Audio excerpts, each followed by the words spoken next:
Good. Good morning, everyone. Today is Tuesday, July 14th, 2026. It's now 10 a.m. We're here for the regular session of the Commissioners Court. At this time, I'll call the meeting to order, and if everybody please stand, I'll lead in prayer, followed by the Pledge of Allegiance. Our most gracious Heavenly Father, thank you for all the many blessings you bestow on us, and Lord, just thank you for this country and this county that we live in. And Lord, we just ask you to continue to bless each and every one of us in our county and in our nation, and especially our first responders and those that are in service of our military around the world, to keep them safe.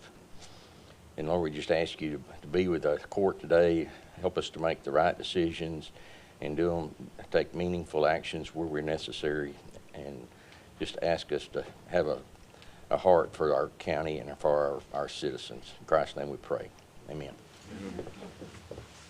I pledge allegiance to the flag of the United States of America and to the republic for which it stands, one nation, under God, indivisible, with liberty and justice for all. Honor the Texas flag. I pledge allegiance to thee, Texas, one state, under God, one and indivisible.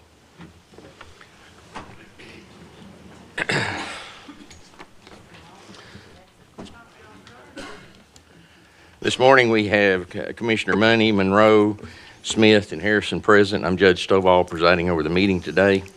Commissioners, you have the minutes from June 16th, 2026 special session.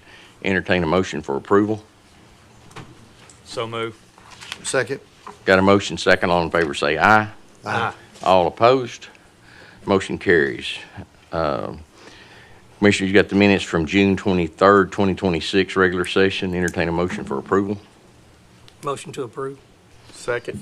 Got a motion second. All in favor say aye. Aye. All opposed? Motion carries. At this time, we'll have public testimony. Speakers are limited to 3 minutes and should conduct themselves in a civil manner. The Commissioners Court cannot take action on items not listed on the agenda in accordance with the Texas Open Meetings Act. Concerns will be addressed by county staff. They may be placed on a future agenda or addressed by some of the course of response.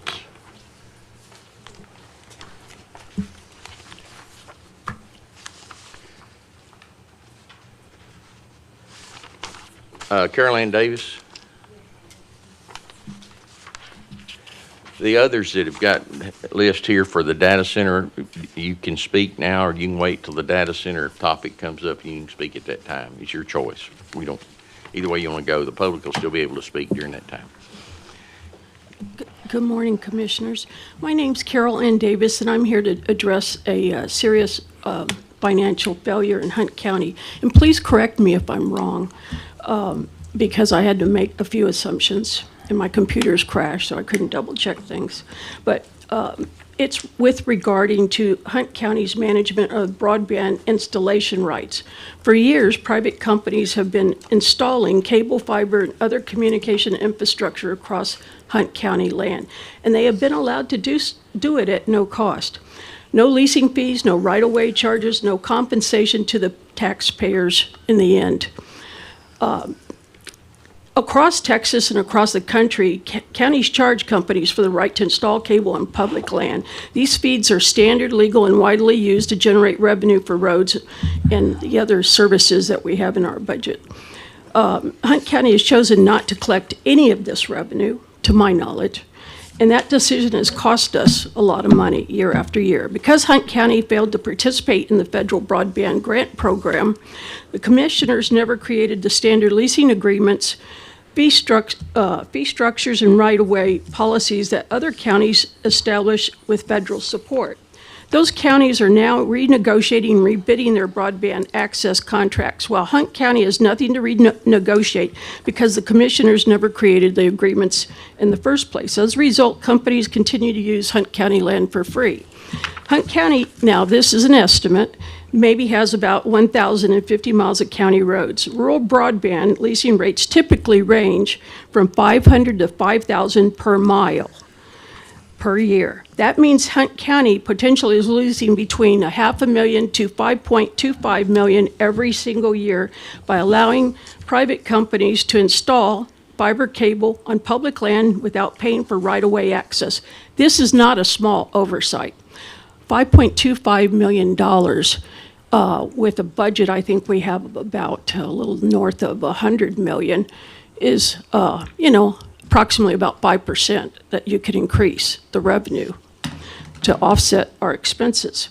Hunt County must take immediate corrective action to stop these ongoing losses, is my suggestion. The commissioners must establish a forming leasing policy, adopt standardized fee schedules, require permits for all broadband installations, and begin negotiating new access agreements from the ground up. These steps are necessary because Hunt County never participated in the federal program and never adopted contract templates offered through that program, never created the agreements that other counties now are renegotiating and rebidding. But it's not like you have to recreate everything from scratch. Just like on many programs, you can borrow from other counties what they're doing. These companies make money on their lines. The end users. You got just a second to wrap it up. Okay. So we need to make some money off of what they're making money on. And I'm not sure if this individual, I don't know his last name, Brandon, I think is in over your IT. IT. I don't know if he has anything to do with this, but I was going to suggest that maybe that you should have in the short time period like a revenue diversification committee with your financial people and maybe a commissioner. And I have other ideas, but I couldn't bring them because my computers, I have 3, it crashed. I couldn't bring it, so I just have one idea. But my time's limited, so that's Okay. fine. Thank you. Thank you. All right. Brian, you want to make your comments now? Brian Hogue? I'll wait till the. Okay. And then Adam Mendoza, can you wait? Okay. All right, anybody else wish to speak? Come state your name and address, please, sir.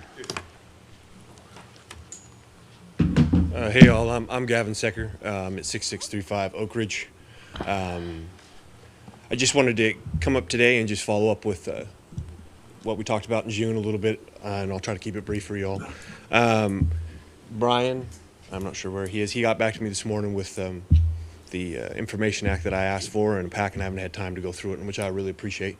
Again, we appreciate the cosmetic fixes. I just wanted to get a good idea on pursuing forward on what we're going to do about the drainage that we discussed and about getting the road replaced based on the violation, and to see if the builder has come to the table and signed the agreement and to get a copy of that agreement. So part of this morning is I don't want it to sit stagnant. I appreciate the moves that we've made, but I really must be adamant to understand about what we're going to do based on the information that we turned in June, the packet of violations, and pursuing forward. And I wanted to make sure I take it up with you all first before the next steps. So do we know if the builder came to the, has he come to the table yet and signed anything? No, sir. Interesting. Okay. And do we have any idea of what we might be doing about the drainage as we address that was part of that for next time? Or coming forward, no, sir. or is it I don't have any plan right now. no plan for the drainage, no plan to get the road fixed? No, sir. Okay. Interesting. Okay. Well, that's all I have for y'all right now. Thank you. Anyone else? Being none, I'll close the public testimony. Commissioners, we have no old business. Under new business, consent calendar. Entertain a motion to approve the consent calendar. Motion to approve? Second. Got a motion second. All in favor say aye. Aye. All opposed? Motion carries. Action item B, action items, approval of accounts payable. Motion to approve payables? Second. Got a motion second. All in favor say aye. Aye. All opposed? Motion carries. Approval of line item transfers. Motion to approve line item transfers. Second? Got a motion second. All in favor say aye.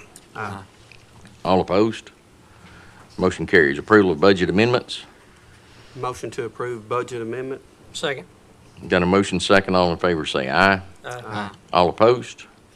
Motion carries. Approval of payroll and personnel. Motion. Go ahead. Motion to approve payroll and personnel. Second. Got a motion and second. All in favor say aye. Aye. All opposed? Motion carries. Action item number 1, the quarterly report for the Audie Murphy Cotton Museum. Susan? Good morning. Good morning. Morning. Over the last 3 months, visitors came to the museum from 36 states, and internationally they came from Germany, Australia, Scotland, and South Korea. There was a total of 1,072 paid visitors during this quarter, and a total of 1,293 people actually signed our guest book.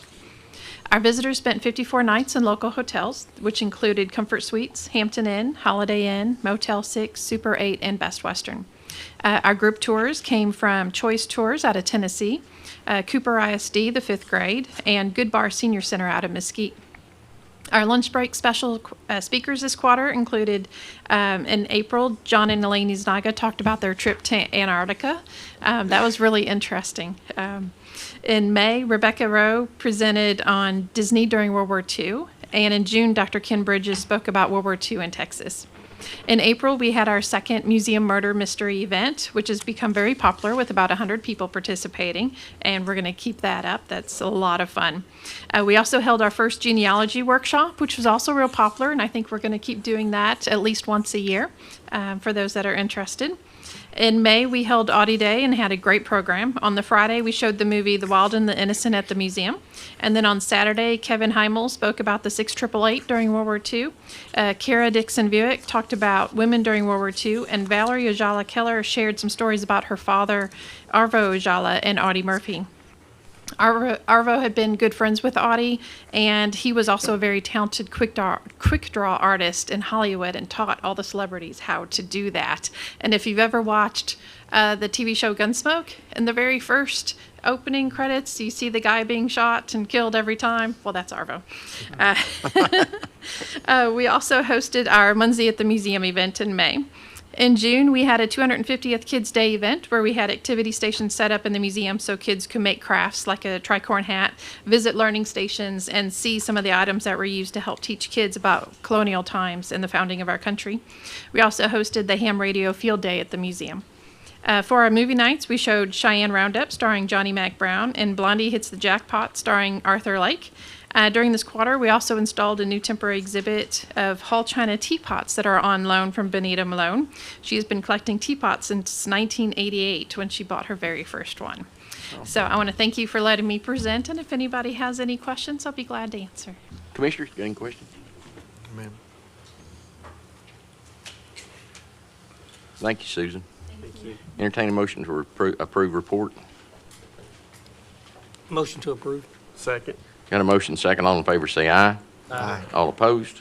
Motion carries. Action item number 2, the quarterly report for the Boys and Girls Club of Northeast Texas. Kadeem Johnson.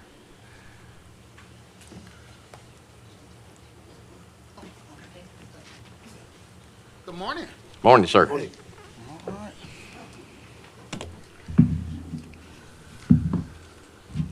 And Miss Mary, you'll be the special one. Thank you. Thank you, sir. She's a special one every day. Yes. Thank you.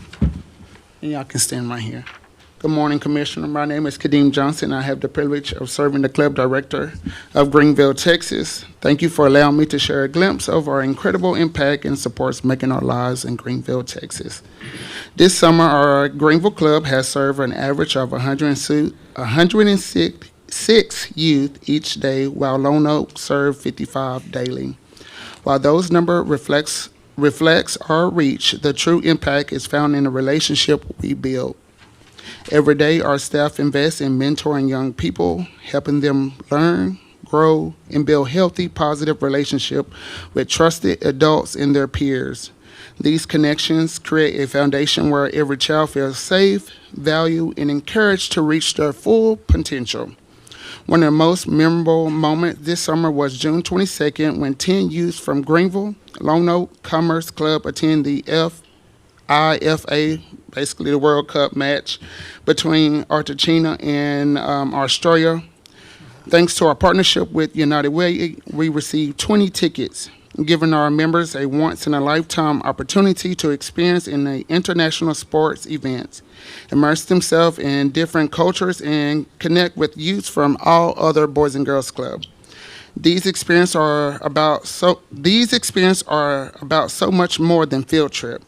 They reinforce their mentoring happens every day inside of our clubs. They remind our youth that we are capable of achieving great things. Their dreams matter, and there are caring adults and believe them every step of the way. Thank you for your continued investment in the youth for the county. Because of your support, we are creating more than memorable moments. We are building confidence, young leaders, and opportunities for these kids. And if I got a few more minutes, I'm gonna let them talk about the World Cup. Pull the mic in for him. Yeah, there you go.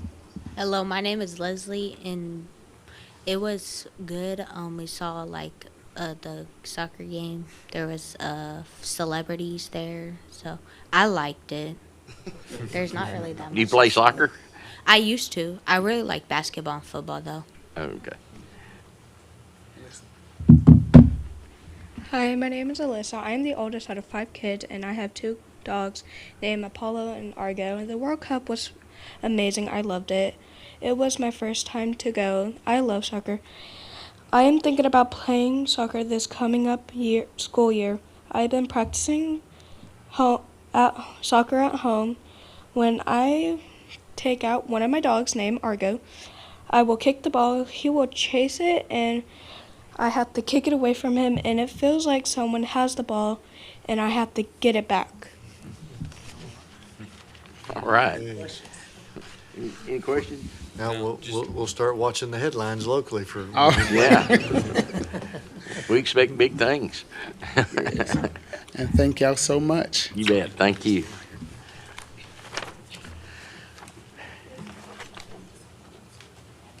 Entertain a motion for approval of the report. So moved. Second. Got a motion second. All in favor say aye. Aye. All opposed?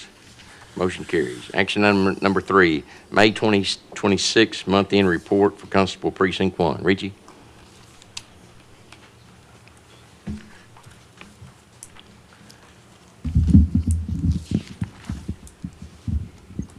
Good morning. Morning. I'm going to go ahead and combine May and June, if you don't mind. That's right. Because they're both on the agenda. So, year-to-date on monies that we've collected on tax sales is at $609,125. The last 2 months, we've had 8 properties up to be sold at auction. 5 of them were taken care of prior to being auctioned off. So we sold 3 properties, which brought in right at $60,000.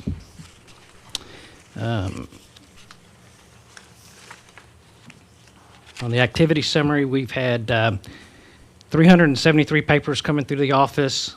227 of them came from the JP court, 19 from county court, 106 from district, and 21 from out of county.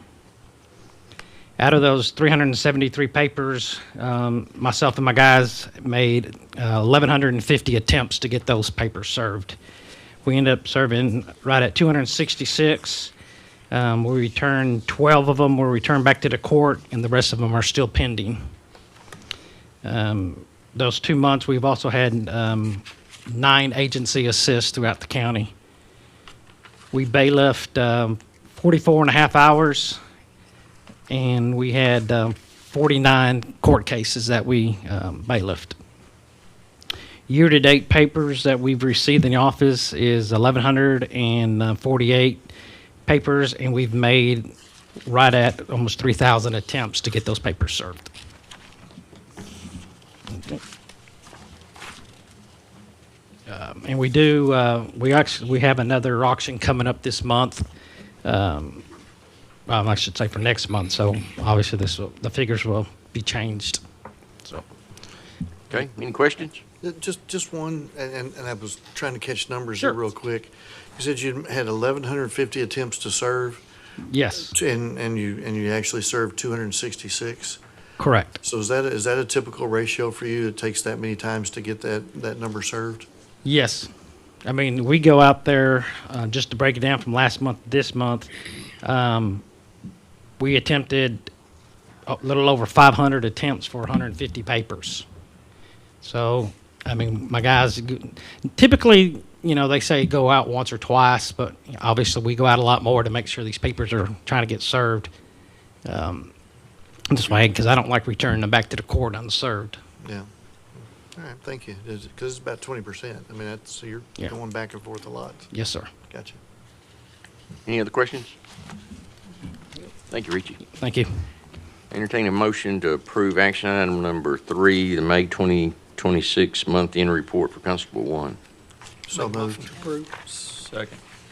Got a motion, second. All in favor say aye. Aye. All opposed? Motion carries. Entertain a motion to approve number 4, the June 2026 month-end report for Constable Precinct 1. Motion to approve. Second. Second. Got a motion, second. All in favor say aye. Aye. All opposed? Motion carries. Is that okay? Okay. You thought I was going to skip it, didn't you? Action number 5, the annual renewal of the Hunt County investment policy and all related resolutions. Brittany? Good morning. Morning. All right. I'm going to go over our investment policy. If you don't know, by statute, the court is required to review and approve this annually. I just recently attended an investment conference in June, as I attend every year in the summer for the County Investment Academy that's put on through TAC. There we discuss things like the investment policy and our investment strategies for the county. After that, I reviewed our policy, getting ready for our annual review, and I do have some suggested changes that I'm going to go over with you guys and for your approval at the end. On page 2, and like I said, these changes are just more, whenever I came into office in 19, we had a very outdated investment policy. We were able to get that rewritten and current and relevant with our current statutes. And it is a very strong policy currently. These little changes are just making the language a little bit more explicit and specific as we prepare for growth in our county for investment if we want to expand our portfolio. So it's just going to allow a little bit more specific language to allow those things so that we can stay compliant with the Public Funds Investment Act. On page 2, under maturity, at the very end of that one, it had that the maximum allowable stated maturity of any individual investment owned by Hunt County is 36 months. The suggested language change there would be the maximum allowable stated maturity of any individual investment owned by the county is 5 years, and the maximum weighted average maturity, or the WAM, of the overall portfolio is 3 years or less. So it just expands a little bit of the language to allow for, like I said, growth or updated investment types that we might choose to do. The next page on number 3. Brittany, just real Yes, sir. quick, is there any cash flow impacts of that? No, sir. And this is, like I said, it's just changing the language to allow, if we currently we're only invested in our local government investment pools, and if we decided that we wanted to invest in other investment types that are in this policy for our authorized investment, it just allows for those things, like if we wanted to ladder them out a little bit further and everything that keeps the portfolio there. But no, it does not have any cash flow impacts. We would, obviously, it would be reviewed as our needs to be liquid, whatever needs to be there. Okay. thank Yes, you. sir. On the next page, under the authority to invest, currently we have the county judge, the county treasurer, and the county auditor to serve as investment officers for the county of Hunt. A suggested change would be to just have the county treasurer be the sole investment officer, as we can have a clear separation of power there, with the county judge sitting on the court that is our policy leader of the county, that gives me policies that I am to stand in and to invest on. Having that, and then our auditor, who is tasked and by statute also as independent oversight of all of our investments and everything. We wouldn't want to get any any things there where she could be into auditing her own work. If she's considered an investment officer, it could have where she is in auditing her own work. We want to kind of keep those powers separate. Like I said, just a suggested change, because by statute, the county treasurer is tasked with financial management and stewardship, which also includes the flow of our county investments. It just kind of keeps everything more clear and transparent to have a sole investment officer. That does not mean that I am to act unilaterally without the approval of the court. If you see, it is still in there that everything has to come through and approved through Commissioner's Court. This policy has to be approved through Commissioner's Court. All of our authorized investments have to be approved through there. And like I said, the auditor still approves all investments, incoming and outgoing, and everything with the reviewing of our revenues daily that we have. So there's still going to be oversight. It's just the labeling of the investment officer and the authority to invest to be with the county treasurer. Like I said, that is just the language that would be changed there, a suggested change to just kind of keep us a little bit more clear and transparent and separation of powers. Are there any questions on that change? There's no statute as far as you have to have those three on a board or anything? No, sir. Okay. You have, and everything in the government code and the local government code, the court has the authority to appoint an investment officer or investment officers, everything. So you could have the ability to do that, which we had done in the past, like I said, and it's been that way since we revised it in 2019. These are just suggested changes and everything to keep everything clear and concise and separate and everything. It also provides for the clear checks and balances within the elected officials and appointed officials so that we can have everything separate. People are still reviewing me. Y'all are giving me policy to follow. And then I am the one who executes the investments and the transactional aspects of that. Thank you. Mhm. Are there any other questions on that suggested change? Okay. Let me go. We're going to go all the way to the very back, or close to the back, page 8, and everything at the end of our authorized investments. These are coming straight out of the Public Funds Investment Act. So it's basically, whenever we rewrote this, it is just almost verbatim out of the statute for our authorized investment types.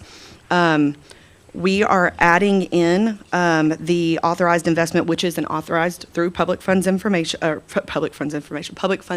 Act of commercial paper. The reason why I'm adding that back in, it's not that I would be purchasing commercial paper individually or on my own. We are currently investing in a prime pool, which is Texas class, and the prime pool invests in commercial paper. That's one of those things that they allow. So we want to make sure that we're in compliance since we're already using that pool and they are using that type of investment, that we want to just add that there to just make things clear that yes, we are authorized to invest with commercial paper, because we are using, though it is a classified local government investment pool, they also, because it's a prime pool, they use commercial paper as an investment in their portfolio. So it's just adding it so that it shows that we're clear and we can invest in that type. Okay. Do you Yes, know sir. why it was removed? It was more of a thinking that we were just not going to purchase it individually. Like, I'm not going to go out and buy commercial paper. And so it's just, or it's one of the things that, like I said at the very beginning, what we're taught at these investment conferences is that we want to make sure that we understand what we're investing in and everything. And as I'm learning and as I was green at that time, commercial paper was one of those ones that was outside of that scope. As I've learned the past 7 years and everything, that's come in to be, more of a better understanding. It wasn't removed for anything, no reason. Like I said, it is an authorized investment under the Public Funds Investment Act. We can invest in it and we can purchase it outright if we would like to. It was just more of a personal preference. And you can choose out of any of the authorized investments in the Public Funds Investment Act, you can choose to put in what you wished and what you do not wish as the court. Just so just from a public understanding, there was no negative event? No, sir. That drove us away from it, and it is within the approved investment strategies that the state authorizes? Absolutely. Okay. Yes, sir. The maturity of 270 days or fewer, who's that set by? That's out of the PFIA, out of the Public Funds Investment Act. Like I said, these things, the language is completely out of the state statutes. Okay. Yes, sir. Good deal. Are there any? Yes. The main reason you want to change these is just more for transparency and more accountability to the public. Yes, sir. Okay. and everything. Like I said, just like as we've had this, like I said, I had it reviewed after my investment conference, and it was stated that we have a very strong investment policy. There was hardly any suggested changes and everything to make us relevant as, for the past 7 years. As we changed it back then, it's just more so adding just things that can prepare us for growth, can keep everything clear and concise and transparent, and just make sure that that we're doing everything so we're not out of compliance and everything as our auditor looks to make sure that we're not out of compliance with anything that we're doing as we invest our money. Yes, sir. Any other questions at this time? The next page, on page 9, there was a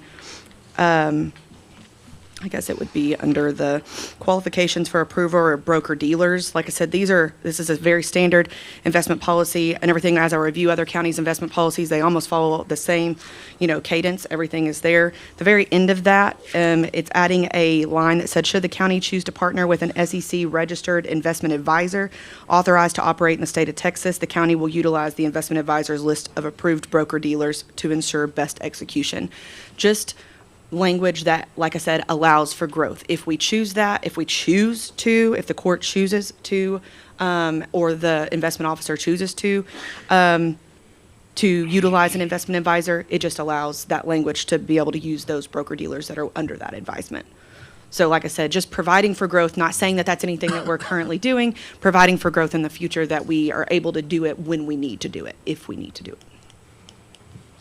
And I believe that is the last suggested change that I have that is not from our currently approved investment policy.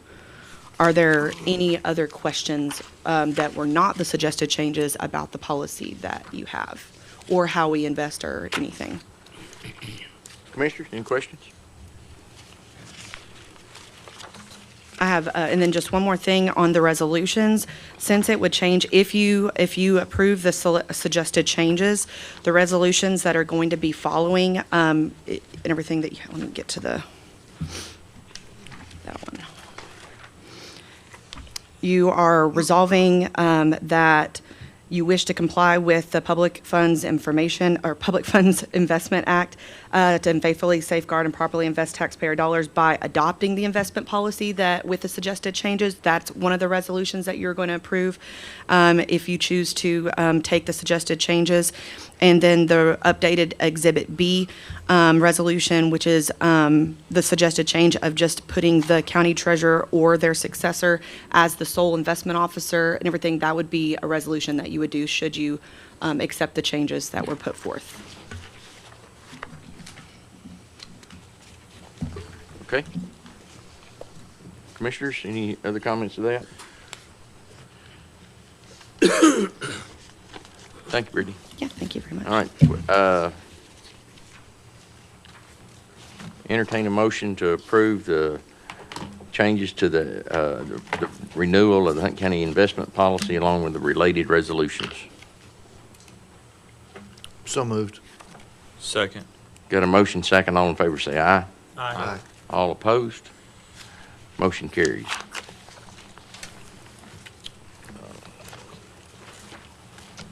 All right, action item number 6, an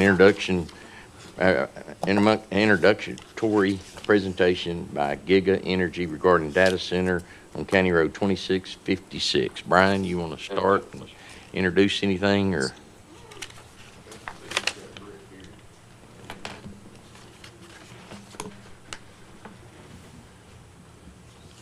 So I was contacted by a data center developer, wanted to come in and have a meeting with us. So we brought them in a couple weeks ago, met with them, discussed their project, and here they are to introduce their project and let the court know what they're wanting to do and what their intentions are. They were all supposed to be here this morning. They were coming out of Houston. Due to some pretty significant inclement weather in Houston, a couple of guys weren't able to make it, but they are joining us here on Zoom, so they'll be able to help us. And then we've got some of their team here on the front row as well. So they should be able to cover us with all the information that we need to get. So who's going to start it off for? All right. Thank you, guys. Perfect. Can everybody hear me okay? Yeah. Good deal. Well, howdy, everybody. Good morning. Apologies that I was not able to make it today. Unfortunately, my flight got canceled due to weather, and so I wouldn't have been able to drive there till roughly 12:30 from Houston. So figured you guys didn't want you having to sit there till after lunch waiting on me. So apologies on that, but looking forward to hopefully meeting everybody soon and having the chance to sit down and hear any concerns and talk with you guys one-on-one. We do have two members of our team that are there today. So Sophia and Nader are both there. Sophia is our head of projects within our company, as well as Nader is our senior civil engineer for our company. So please feel free to find them after this. Sophia, if you want to just stand at the podium just in case the Wi-Fi cuts out or something happens, just so you can kind of run it from there, that'd be fantastic. But yeah, looking forward to this. I think there's a presentation that the Hunt County has pulled up for me. If you're able to pull that up, I'm happy to walk through this. Perfect. Okay. Good deal. So if you can go back one real fast, Sophia. So howdy, everybody. My name is Brent Whitehead. I am the co-founder and COO of Giga Energy. If you want to go to the next slide. Today, I am here to discuss the BT Gateway Data Center, which I'm sure most of you are here to listen to what we are doing, what our intentions, what the plans look like, and then of course, voice any concerns, which are most important to us. So today we're here to talk about the BT Gateway Data Center, located just right outside of Royce City, Texas. The goal is really to introduce ourselves with any place that we go to build a data center. We always want to make sure that we're community focused and community first. We want to talk through kind of what are there's a lot of things. This is a very new industry, and there's a lot of things happening all at once. I know this is a big talking point all across the state of Texas.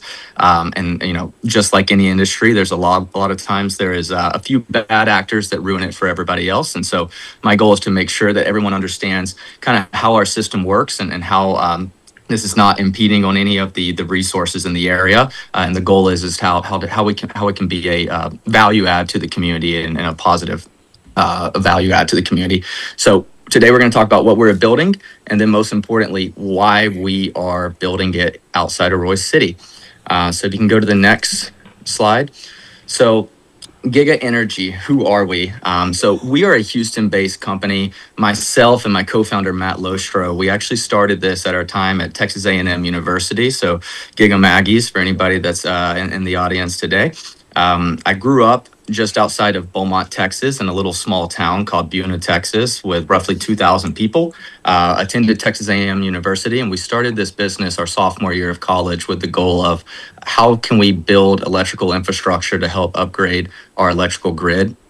The grid is very outdated, a lot of infrastructure constraints within the grid. And our goal is how can we streamline that to bring as much power to people and businesses as possible.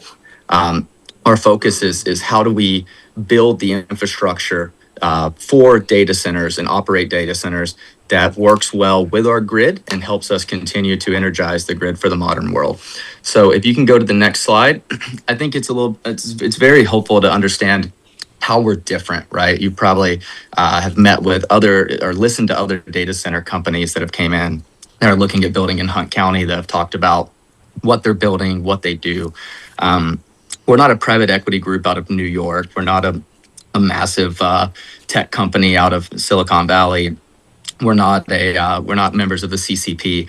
I'm a Houston-based guy that grew up in East Texas, and we are a infrastructure-first company. So we come in and we build electrical infrastructure. So every single component that goes into these data centers, we actually build and manufacture, as well as we sell these and help power a lot of other data centers across the United States. So from the switchboards to the transformers to the actual racks and the cooling equipment, everything is actually vertically integrated and built by Giga. Then we take it to the next part, which is the powered and land origination.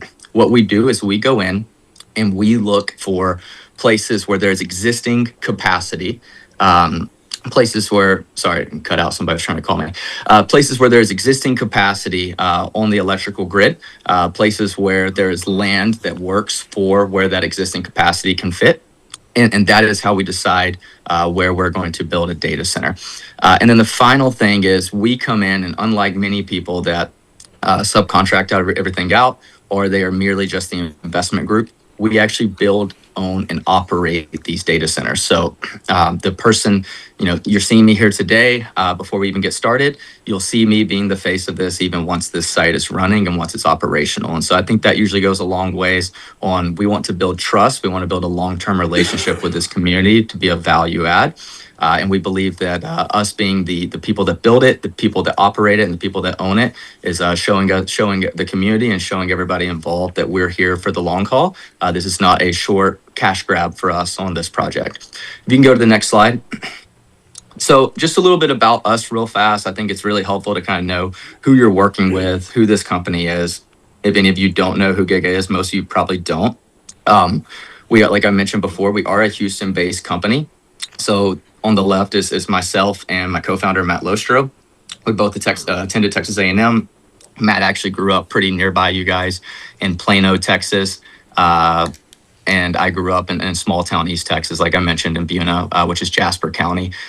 We both reside in Houston now. That's where we live. So naturally, we will be going up to this project and going up to Dallas to meet with you guys quite often. My hope was, we were hoping to actually have a town hall meeting today. Unfortunately, the city was unable to procure us a place to meet for this afternoon. So we will be scheduling, just to be clear, we will be scheduling a town hall meeting in the very, very near future. Our hope is that it's sometime next week or the following week. We want to make sure that everyone has enough time to be notified, to plan around for scheduling, et cetera. To where you can come and listen, and I will be at that in person, rain or shine. I'll make sure that I drive there early, and I will be there. And the goal of it is to give this exact same presentation, give some more details. This one's going to be a little bit more higher level to start, but to give some really nitty-gritty details and allow you guys to ask questions, answer any concerns you may have, and then we're going to, after that, have a breakout session. Once everybody is able to ask their questions as a group, it will be a breakout session for each, every single person has different things that they're more focused on, right? So water, for example, or electricity, or what the sound is, you name it. We're going to have a table that's kind of curated to each of those to where you can ask very specific questions on that and make sure you get the answers necessary. And I would say that town hall, there's questions that you feel like aren't answered or concerns that aren't answered when you leave that. My goal is that you would please come find me and let me know because it is my priority, and it's my obligation to make sure that all of those are answered for you because we want to be good members to the community. If you can go to the next slide. So what is the BT Gateway Data Center? What are we building? We are building right outside of Royce City, Texas, a 30-acre data center campus. So you probably see a lot of posts on Facebook or a lot of articles talking about these massive campuses that are coming online. This is a micro data center. This is very small. This is going to fill up roughly 20 acres of 30 acres. The building itself is actually only 2 acres. And so we are going to be building a 30-acre facility that's going to be running AI compute. So this is not surveillance. This is not something spying on people. This is purely a inference training model that is running applications and selling compute. So we have computer racks that are processing power the same way that data centers for the internet or Facebook are processing power to keep servers online to run things. That is merely all we are doing in this facility, and this will be ran and cooled on the facility by a closed loop system that we'll get into in more detail here in just a second. What role does Giga play in this? As I mentioned before, we are the owner, the EPC, and the operator. So we will be there running the construction. We will be there operating the facility. We'll also be the owners of the facility. Why we are building here? It's probably one of the biggest questions we get a lot. Why are you coming to this area? Why not go to a city? The reason we're going to this facility specifically and this piece of property is this is existing infrastructure and existing power that is available by Formers Electric. That is something that is always critical for us. So if you go and look at some of the other data centers coming in the area, they're building out massive switch yards, massive substations. For us, this was existing power that the ratepayers of Formers Electric have already paid for. So the value add of this is that infrastructure that is sitting there idle, that is not being used, is something that you're getting taxed on by your electrical rate. We are merely coming in to buy that excess power that is not being used to help lower the payback time on each of these substations. So this will be a net positive. We did a project in Iowa that was very similar with a smaller cooperative just like this. That project actually was allowed the community to see a net positive gain on their revenue that they were bringing in on their infrastructure that all their ratepayers paid for. And so they actually received a $200 check for the first time in 80 years to every single electrical ratepayer, which is the first time, like I mentioned, that's happened in 80 years. So just want to make sure, like any of the misinformation, everybody's got great questions. I want to make sure that we answer that and show how we want to be a value add to the community. If you can go to the next slide. So the construction phases, we are anticipating to kick off construction here in the near future for the summer months. Naturally, what we want to try to prevent is as we do construction, we want to avoid the rainy season. I know winter time can get a little muddy. Our goal is how to make sure that we keep things as limited as possible on getting mud tracked onto the roads or the county roads and have kind of a mess there. And so our goal is to start construction in the summer months, start the dirt work, start the civil. The entire timeline, because we build and manufacture everything, is roughly 12 months from start to completion. And so we are expecting to energize this in mid-2027 is our current energization date. And so this will be starting from a bare piece of ground that we will be bringing in, doing dirt work, civil, and grading. From there, we will be standing up a prefabricated metal building and bringing in all the auxiliary cooling equipment that goes around the facility. And then we will be building a sound wall at the same time that will be going around the entire facility to help with the aesthetics, to where the goal is that you basically don't see this when you drive by it. You don't hear it when you drive by it. That is our goal, and that is exactly what we intend to do for this project. If you can go to the next slide. So this is just a photo of the site design, the layout. And so the white piece in the middle you can see is actually the metal building. That metal building is 22 feet tall, so roughly the same height, if not a little bit less than what a two-story home in the area would look like. The sound wall that would be going around it is 12 feet. We're actually working right now to increase that even higher, just so that, the goal is putting shrubbery, putting trees around it, putting landscape around it, making it look like something that is really nice in the area and looks like a really nice commercial development that doesn't hinder or impact anybody's quality of life nearby or in the area. And so on the outside of that, you can see that's all the auxiliary equipment that's cooling the computers, that's helping run the facility and keeping safety and reliability up for the facility. If you can go to the next slide. This is a rendering of what the actual facility will look like when it's done. That is not a rendering of Royce City, Texas. So this is, unfortunately, I don't think Royce has quite as many trees right there in that area, but this is a rendering of exactly what the building should look like, as well as the color scheme. So our goal is to make a color scheme on the building to where it kind of fits in with the area, doesn't really stand out. Overall, just a nice facility that's there, kind of out of sight, out of mind. It's a prefabricated metal building, so that is actually built, brought in, and then assembled. The electrical infrastructure is outside the building. We will have, like I mentioned, landscaping and sound walls, as well as the lighting. That's a question we get asked about a lot. So we will have standard fire lane lighting, and so the lighting will actually be pointed downwards.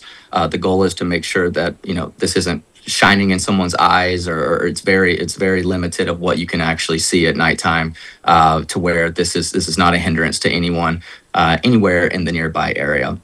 If you can go to the next slide. Let's get into the nitty gritty. This is probably the biggest questions that I think most people have, and rightfully so. I mean, I grew up in a very small town in East Texas that if something was coming into my backyard, I would have a lot of questions and concerns as well. And so I think it says a lot and it means a lot that all of you guys showed up here today to voice your concerns and ask any questions. My hope is that you can tell that we're not really that different at the end of the day. I'm not a private equity group in New York. I'm right here in Texas, and my hope is that we can find some common ground to reason with and have discussion, because at the end of the day, we want to be here. These projects is a 40-year lifetime is what we have for each of these projects, and so my goal is to make sure that we're here, we're good stewards of the community, and that this is overall a value add that everyone's very happy with. And so the biggest one that we hear about a lot is the water. And I think it's a great question because we live in a state that has droughts. We live in a state that certain people aren't able to get city water, you name it. And so let me start by saying we use a closed loop system. What does that mean? It means we're going to truck in very specific water that is going into this. This is not radioactive water. This is not some specific chemical. This is water with a glycol mix. So it's basically the same stuff that you put in your radiator. That is going to be trucked in and filled up one time in this facility. And instead of evaporative cooling, which many people talk about a lot, that uses water and evaporates it, so it keeps using more and more water, we actually only fill it up once, and that is a closed loop system that continues to circulate that fluid. So we will be using very limited water. In fact, we actually told the city and we told the county the same thing, and I'll say it here on camera. If there's concerns about us using any water whatsoever, we don't need it. I mean, truly, we can bring in water tanks. We can truck in water. We're looking at roughly 2.5 homes of water consumption a year, and that is merely for the toilets and the sinks and the facility there that the people that are officed out of it will be using. And so we want to make sure that we're being transparent and community focused. If people would like us not to bring to use any water of Royse City, we're happy to do that as well. Now, what I will say is, based on conversations that I've had with the city and with the county, and based on their view of how limited this water is, there has been some people that have voiced to them, that they have relayed to me, that they would like to see, that their hope is they would like to see water infrastructure be upgraded in the area. So my understanding is that there's not water infrastructure for certain people in that area right now to have city water. That is due to an investment that needs to be made to bring the water to the area. So if that is the case, to be clear, we are happy to pay for that investment and make sure that infrastructure is brought into the area to where people nearby can share from that. We will not be draining all the water out of that if we do that. It was, like I mentioned, it'll be roughly 2.5 homes worth of water that's consumed. And so just think of this as merely like a gas station or truck stop or a grocery store that has a facility for people to use the restroom and people to run, wash their hands. That is a big piece that we really want to make sure we emphasize here. So please make sure, if you have any questions, let me know. I'll make sure I speed up on this. I know I only have 30 minutes, so I'll make sure. It says I only have 20 minutes left. You can X out of that. Perfect. I'll make sure I speed up here and keep it going. How will it be powered? So it will be powered off of existing infrastructure lines that are already there. So there's existing infrastructure in the area. There's 3 substations that Farmers Electric has.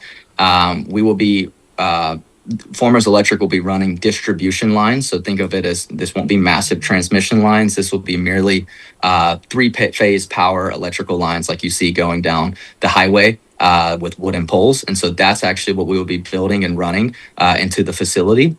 And so it will be won't be a massive infrastructure that you're seeing across the road or across the highways or next to your home.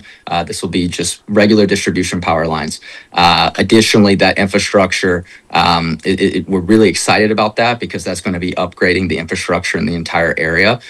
So the electrical infrastructure in the area will see investment. Giga did pay for every single penny of the infrastructure that's being upgraded to deliver the power to us. So any amount of infrastructure that is being delivered to our facility, we actually paid the investment for with the cooperative, to where none of the ratepayers are taking the hit. Nobody's paying for this. Merely, this is a net positive for them on us buying existing power that is already on their facility. If you can go to the next slide. The third one that we get a lot of questions on, which is the sound. What does this sound like? What is this going to be like? I want everybody to know this is something that you should not worry about. This is something that people can do this the wrong way or people can do this the right way. We 1000% are putting in investment and prioritizing that we are doing this the right way. This is a situation where I think a lot of people see certain data centers that are built with evaporative cooling that can be louder. People see Bitcoin facilities. We used to sell a lot of equipment to Bitcoin facilities, and they're extremely loud. This is a closed loop facility. So the computers aren't running with fans and they're not loud. The only thing that is making noise is merely the fans on the actual cooling equipment, the chillers that is cooling the facility. And so a lot of people, what they do is they put these chillers on the top of the roof to save money and to be more economical with their footprint. We are actually putting this on the ground, which at the end of the day cost us more money. But what it's going to do is it's going to allow the sound to be on the ground. And so the source of the sound will be radiated vertically, which means that will source straight up. And so what that does is being on the ground, having the sound wall, you're looking at a extremely, extremely limited noise rating. And so just to be clear, we, by state law, we actually could build this facility without a sound wall, and we would be in our legal rights of what the sound limit is. However, I don't think that is right. At the end of the day, our goal is we need to be taking the steps to where anyone in the area is not able to hear this facility. And our goal is the sound studies that we're currently having put together for this specific facility. So every single facility, we have a specific sound wall, a specific sound study for every single facility to make sure that we're curating the sound wall, the equipment, location, et cetera, to be specific to that facility and what the sound is going to look like. We are building this to where the goal is and the intention is that you should expect that the cars passing by the road are significantly louder than what you're going to be able to hear from this facility itself. And so we will also be putting up a temporary sound wall during construction. That will not be the final sound wall. So when you see a smaller sound wall come together, please know that is not our end-all be-all solution. That is merely us making sure we are putting up a sound wall from the start of this, even when bulldozers are moving, excavators are moving. That will help eliminate, it'll help limit dust, it will help limit sound, and it will help just kind of not have anyone have to see really what's going on and be bothered by this in any form or fashion. If you can go to the next slide. So we always make sure we go through a lot of studies on every single project that we do. We go through environmental studies, we go through habitat assessments, we go through wetland delineation. This facility is not in a wetland. We have passed all of our habitat assessments that we will not be disrupting the environmental area or the any endangered or threatened species in the area. So all of this was also done by third-party assessments. So it wasn't me just drafting up something. We have engineers that work on this within Giga every single day, as well as working with third-party groups that give an unbiased view and make sure that they do that they look at all corners of where we are missing something or where we're lacking something. The construction, like I mentioned, we will be focused on dust mitigation, road repairs, as well as stormwater management. In the operations, we will have lights for the lanes, but they'll be downward facing, so you won't be able to see them. And overall, just making sure that we're taking all the steps to not be a hindrance.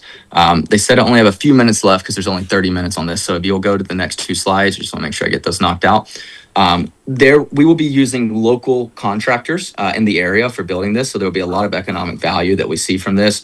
Roughly 300 individuals contributing to the construction overall on this, working with local contractors.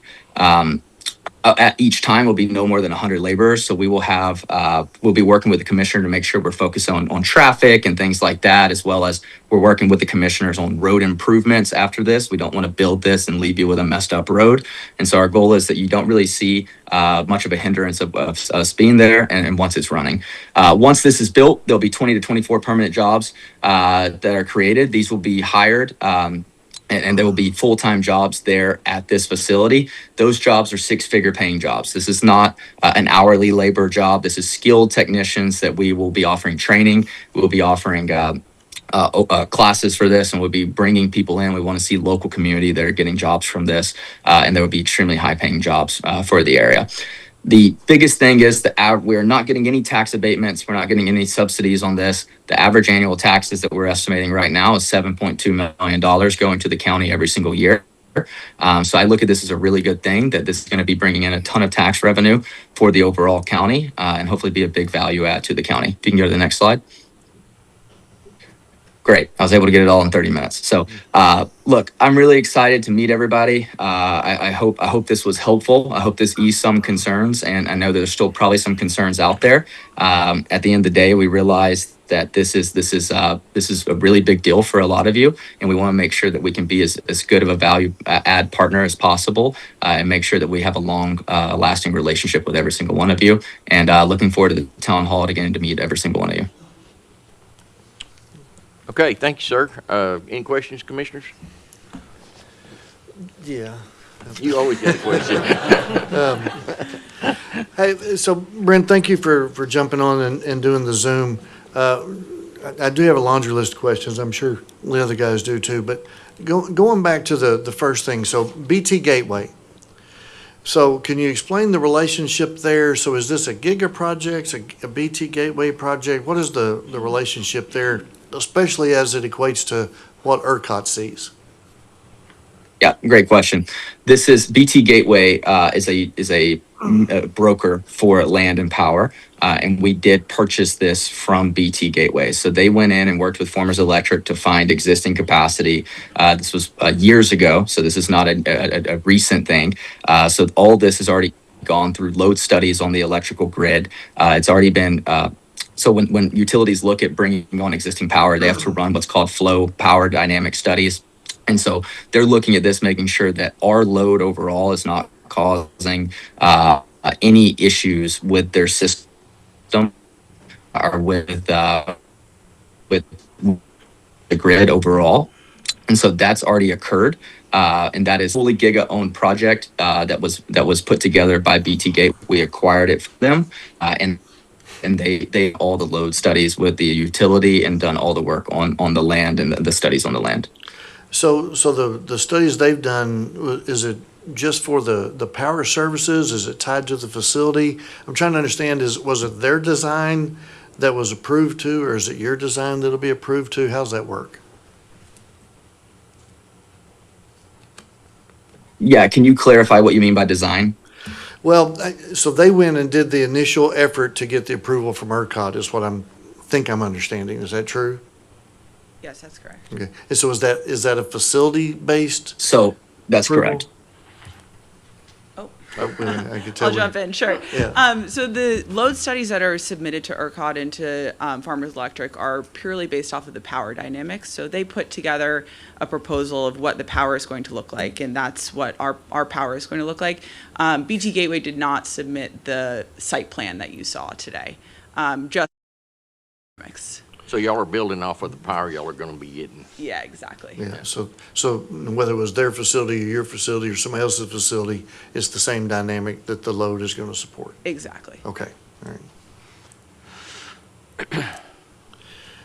So one of the things, and because he went through a couple of things on water there, so first of all, thank you for trying to, get some reasonable detail into this.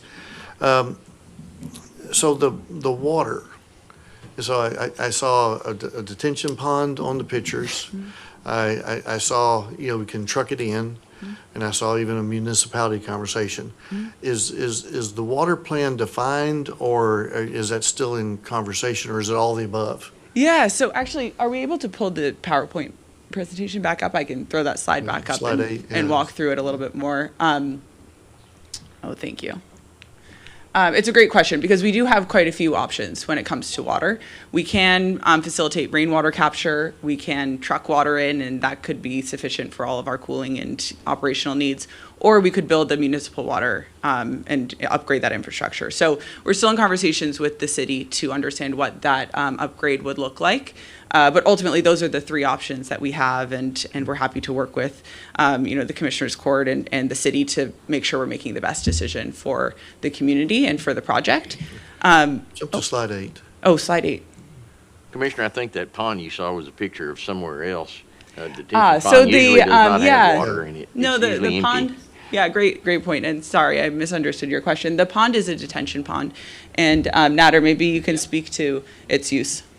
Yeah, so so I'm Nader Anasazian, civil engineer at Giga, and so the way improvements work on any development, I like to look at it as there's going to be rainfall on the surface, and so with the surface being covered in concrete, the water is going to move a lot faster off of our site as opposed to grass, and so state law says we're not allowed to have runoff go off of our site at a higher rate than when it was pre-development. So what we've done is we've put a detention pond on there to collect the water, hold it, and then allow it to run off the site at the allowed rate of the existing development and not the proposed, because we're producing a lot more water, or we're catching a lot more water, and it's moving through our site a lot more quickly. So by having the detention pond, it allows the water to stay on site and not affect anybody downstream. And nothing gets dumped into that detention pond? No, sir. That's Nothing? all for rainwater. No discharge of any kind? Yep. But it'll totally discharge. It's not going to be held to be used for on-site. No, sir. It'll be totally discharged. Totally discharged Yeah. in the 24-hour period that it's supposed to be. Right.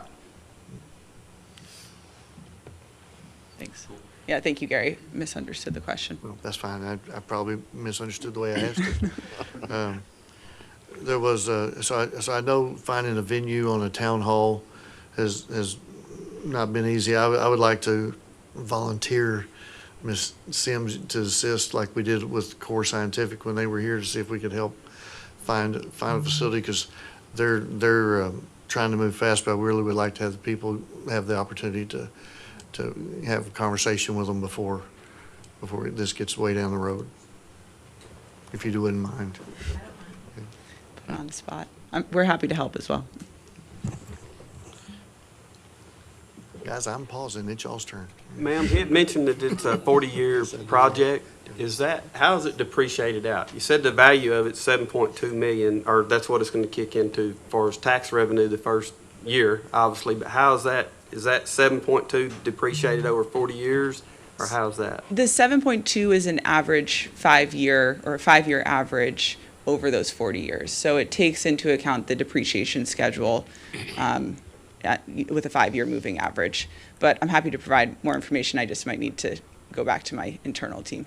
You also said that was to the county. Is that just the county, or is it 7.2 for all the entities, the total taxes? That is just the county. Just the county, okay. Yes.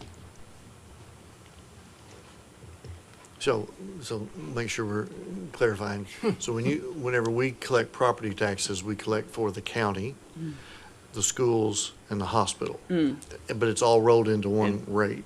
And cities. And cities. So I want to make sure that we're saying the same thing. So when you show up at your town hall and you have numbers up there, so are you thinking that includes hospitals, school districts, and all of that? Yes, that's my understanding. Okay, yeah, So because it's the the county's total only tax. about, I'm sorry? 7.2 is the total taxes you'll be paying. yeah. Correct. And That's we my collect them, understanding. but we disperse it back to the other entities. Correct. Okay. And I'm Good happy to follow-up, look Gary. at that breakout for you as well, Yeah. if that would be helpful. Yeah, it'd probably be a great thing for the town hall, show what goes to hospitals, what goes to schools, what goes to service of the county. Sure. When you do a town hall, at the very beginning, at least bring people in and talk to them, rather than just letting them walk in the gate and walk around and confuse them. And the last one we seen was very confusing for the public and for us, really. I mean, it's really disappointing. So we would like to see you truly explain what you just did to them and then let them go to the individual sectors. Definitely. Thank you. That's a great piece of feedback, and our hope is to provide a similar presentation and then allow for breakout for more one-on-one discussion. It just makes it more clear. Yeah, because there's so many details, and we can't address them all in a one-on-one conversation. So Right. definitely agree. One thing that I always get confused on, and I know it's me, when it comes around electricity, I go all the way back to our president's State of the Union, where he says, people building data centers are supposed to bring their own power to the table. And our governors even, recently kind of started beating that same drum, which I'm sure y'all enjoy all of the rhetoric that goes with that. But so FEC, this is the part that I don't understand. You said they already have an infrastructure in place that's basically unused. So as we all know, FEC is not a large utility. And so I'm having a hard time and struggling understanding how they have something that they had to invest in that's not currently in use. And so I don't know if you have the ability to elaborate on, I know that's FEC's world, but. Yeah, I actually don't know the exact details on where this power came from, but I can share that, of course, the grid is a very dynamic beast, and it's possible that a project came offline somewhere else that allowed for excess power. It's possible that more generation was brought online for another reason, and I can't speak to the specifics, but we can definitely look for a better answer. I think that would be worth a lot because, you're from Texas, so you understand droughts, you understand, Uri, when it came in the power and the fear that people have of that. And so really understanding, because it feels like it's just taking power that's already designated for residents in the area. And so we really need to, for people's sanity, I think a lot better understanding of that would help. We can look into that. Commissioner, I think when they build a substation, they build excess power in it. Yes, know they there's do. going to be growth, and maybe the growth hadn't come as fast as what they were thinking, or maybe they did over-design it for anything coming in the future, so. 'Cause I think it would be great for the folks. We need to know the total. I don't question that, but there's always going to be excess in The this. capacity was not So- consumed, and therefore that Right. would make people feel like, okay, it was there, but we didn't use it. Exactly. Yeah. And we can look into a little bit more detail, make sure to address that in the town hall. What about the fire departments? Are you willing to help train them, equip them? Yes. 'Cause I know there's, two in that area? Is that Yeah. right? I think in Royce City, aren't y'all going into the city limits of Royce City now? I believe we've submitted for de-annexation, and so I believe we would be outside of city limits. Oh, okay. I thought y'all were going the other way.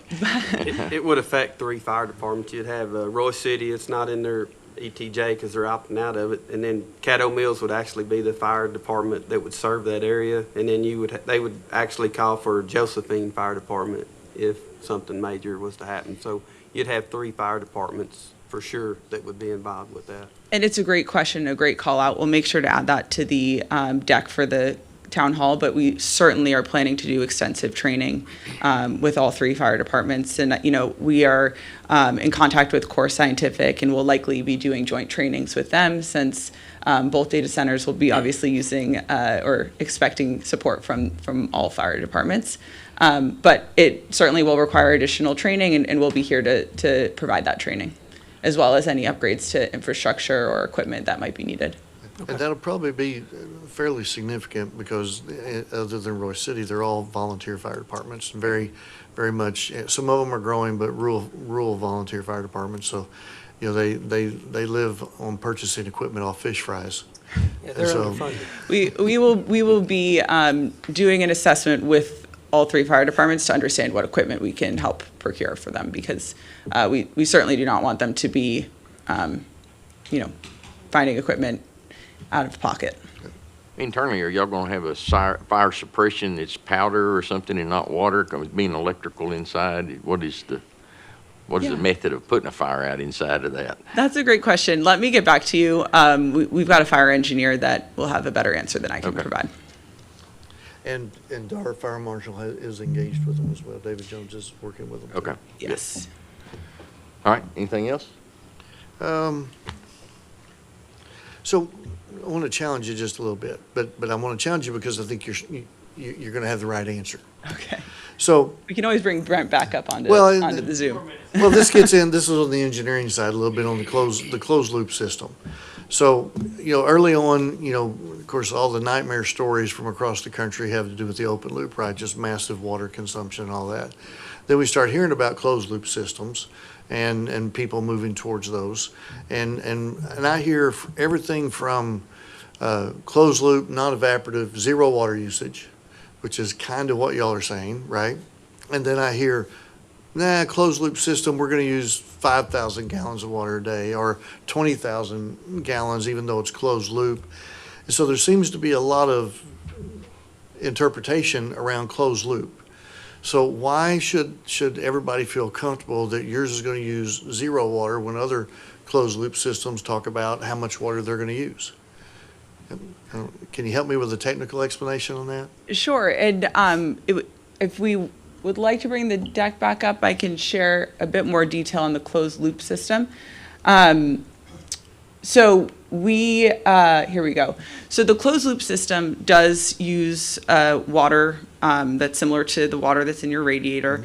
And we fill that system up one time at the start of the project. And so that's why you'll see the project start has about 2.5 homes of annual usage, and that's really that filling up of that big system. Once the system is up and running and all of that water is in the system, it's a very minimal maintenance, every year or annually for the operation of the system. Is it a flush of the system or annually? No, I actually don't know the answer to the maintenance program of, how often the maintenance is happening on the system, but I can get that answer. Yeah, because I'd be curious what that means, right? My radiator, when I flush it, I empty it. Oh, it's not a full empty. Okay, so No. I'd be curious how that process works. Yeah, no, it's not a full empty, and we do truck. I can add some clarity Oh, thank there you. too as well. Yeah. So because it is a closed loop system, we have sections that we can section off to outlet those or flush those systems. So it doesn't have to stop the entire system. We can only flush out parts of it at a time, so that we're not having to empty whatever the gallon is of the glycol and water mixture. And so it's very, and that's where the modularization of this comes from. We want to be able to maintain and work on all of this equipment at the same time and not take anything out of commission. And so that's really the basis of our model, and that's why the vertical integration that we've kind of laid out is so powerful for us. So when you flush that system in the modules, is it reused? Is it discharged? What happens to that water? That's a great question, and I think our mechanical Well, guys yeah, we'll can have talk to about get that. The town hall. Well, they said that when you bring it in the first time, it's going to be trucked in. So if you're taking it out, are you going to bring trucked in water to replace it? So there's kind of two different systems, right? So there's the glycol system that is cooling the actual units within the building, but then there's also another system that we're going to have a tank that we fill up for fire suppression. So that's only if there is a fire. We have a big gallon or big 90,000 gallon tank on site that will be able to fight the fire. That's not going to be used in any other capacity, and so then we have those two things, and then we have the water usage that we actually use for the domestic things like sinks, toilets, water fountains, that kind of thing. So those are we have two completely different systems as far as the water that we're producing and outletting and using only 2.5 homes per year. And then there's the water system that is fire protection, and there's also the glycol system, which is going to disperse the heat from created by the computer systems. Does that make sense? Yep, I'm with you. Okay. But you are getting some out of is it glyco system? Glycol. Occasionally, annually, you're going to be doing maintenance on that and maybe removing some of it and replacing new. Oh, go ahead. I was just going to say, there is a maintenance plan, and we can definitely get more detail on to how much of it is cycled out and when and all of that. When you do change it, do you haul it outside, or what happens? Oh, to it? yes. Yes. Okay. I would have to look into that. Ma'am, you got to be at the mic to ask questions. Oh, I'm No. sorry. Yeah. The only other thing is Brent did a great job going through it, sound. So he made a pretty strong statement on sound. So rather than let's say there'll be no sound and nobody's going to hear us any different than a car, What level of DB do you see your facilities running at? I would, yeah, let's see if we can get Brent. Well, I know we need to get to the public, so I Yep. don't want to. Sure. It's just one of those things for the town hall. If We you can have if more we can do that. detailed sound. Okay. Because it's one thing to say how quiet it is, but the measurement is the Sure. key at the end, right? So, all right, I'll shut up.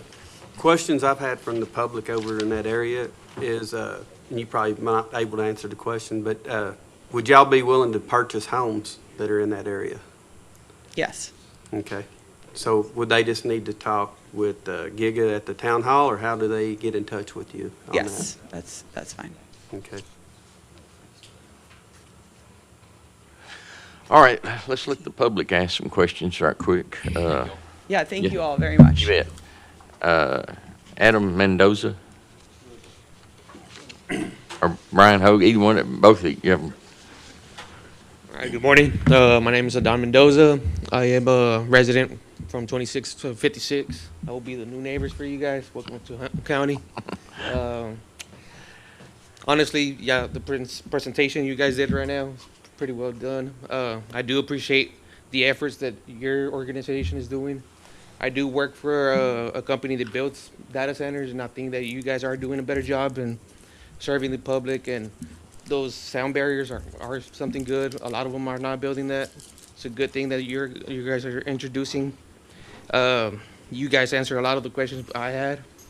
I agree with the idea of getting the city to provide that water for you guys, because we've been fighting for that water for years. We haven't received it from the county or the city. So I don't know if you guys could agree with them and us in providing that water for them. We don't provide water Or- for anybody. Okay. That's one well, of the water they'll be- districts. then- We're not oh, in the the business of okay, water. Yep. Well, if you guys could facilitate that I assume for that's us. is that Caddo or Roy City? Or is there rural water there? I'm Blackland, is that probably Roy Blackland City. water? Roy City. Roy City water, yeah, Roy you'll City. have to deal with them directly. Oh, okay, all right. We don't do any water. And then I guess throughout the building process, there is going to be a lot of traffic, right? That road is a dirt road, gravel dirt. Throughout the whole process, are you going to be maintaining it? And is it going to be a way that we could kind of offset that traffic where we could freely drive through there during that process of building that facility? Yeah. And then also, can y'all share that floor plan to us, since I will be sitting right across that fence line? I'm the little island right get between Brent back on. yeah. Hey, guys, Right. Adam, give us the second. Brent is available to get back on, so Tyler's going to try and see if we can pull him back on, because he might have ability to answer some of your questions as thank you. well. I will say this, Might feel Mr. more Smith, I comfortable. really appreciate all the questions you made. It helped a lot. Well, and I know you had a concern, and Brent's not here, but I think they'll be able to take the questions back that you have personally on your own circumstances as well. Yes. I did hear he made a comment that he was interested in trying to figure out what they could do to help. Okay.